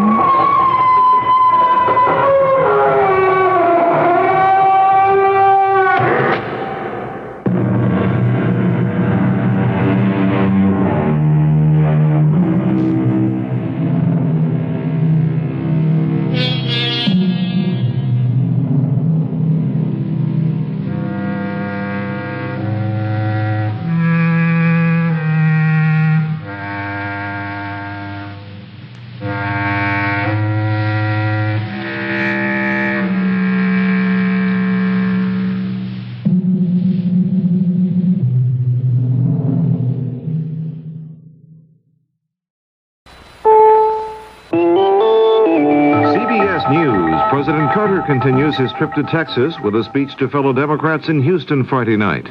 This is Doug Poling reporting on the CBS Radio Network. With the president in Texas, correspondent Lee Thornton. Energy and inflation were the rallying cries as President Carter addressed a Democratic Party fundraiser in Houston. What Mr. Carter said about energy added up to a plea for passage of the still-stalled energy legislation. But the toughest talk was about inflation. The president reiterated a pledge to use personal and corporate tax cuts to stimulate the economy and to cut federal spending. The president said, "I am prepared to use the full powers of my office, every resource at my command, including the veto, to hold the line on the federal budget." Earlier today, the administration's chief inflation fighter, Robert Strauss, told reporters the American people are going to be shocked at how tough the president is going to be on fiscal issues. Lee Thornton, CBS News, with the president in Houston. More news in a moment. Governor Jerry Brown of California made a statewide broadcast Friday night to tell the people they can live with Proposition 13. He said Californians will have to trim overhead, take a close look at how government works and how we pay for it. And Brown said the big property tax cuts will mean people are going to have to take up the slack of reduced government services. This Proposition 13 is going to require some fundamental changes. And as the public sector slows, then the private sector must give more of itself. And that means me, it means you, it means the family, it means the churches. It means an outpouring of that old-fashioned spirit of self-reliance, of mutual aid and cooperation. But Brown said vital services, including schools, police, and fire departments, will not have to be severely curtailed. Based on a study in the Detroit area, a University of Michigan researcher says there's an alarming pattern of alienation and self-destruction among young blacks, including a sharp rise in their suicide rate. Beverly Howes, a clinical psychologist, says the situation is unique in our history. Adolescents have never, not in the history of this country, they have never seen suicide or used suicide as a way of coping with their problems. They may have felt alienated, they may have had problems with their parents, they may have had identity problems, but never did they ever feel so despairing, so down and out, and so cut off from everyone and everything that they chose to deal with it by themselves or chose to deal with it in self-destructive ways. Dr. Howe says many young blacks admit difficulty in dealing with their problems, but are extremely reluctant to ask anyone, even their own families, for help. The warden, his assistant, 3 guards, and 2 inmates were shot to death Friday at the La Mesa prison near Tijuana, Mexico. Officials said the warden was fired upon by inmates as he tried to help a prisoner who was being attacked. John Sweetman may have the fish story of the year. He's the charter boat captain who harpooned a shark estimated to be 28 feet long and over 3,000 pounds off Montauk, New York, Friday morning. For 13 hours, Sweetman and the crew of the 40-foot boat Ebb Tide fought the shark, which they said looked like a great white. But Friday night, the line snapped and the men lost. Sweetman says he wants to go out again Saturday morning and try for that shark again. Now this. Hockey is probably the most difficult sport to cover because of the speed of the game. And, of course, you have the speed of the puck itself. The excitement of sports is one reason why CBS sportscaster Jim Kelly likes his job on Sports World Roundup. And here's why CBS News correspondent Charles Osgood enjoys doing Newsbreak. I do different stories every day. Every morning, the slate is wiped clean, and you start all over again. And to me, that's a good feeling. And CBS News diplomatic correspondent Marvin Kalb, heard on First Line Report, recalls, "The single most exciting story I ever covered was the 34-day Middle East shuttle that achieved a disengagement agreement on the Golan Heights between Syria and Israel back in May of '74. I never felt as close to history as I Marvin Kalb, Charles Osgood, Jim Kelly, heard early mornings on most of these CBS radio network stations. Listen here. They're worth your time.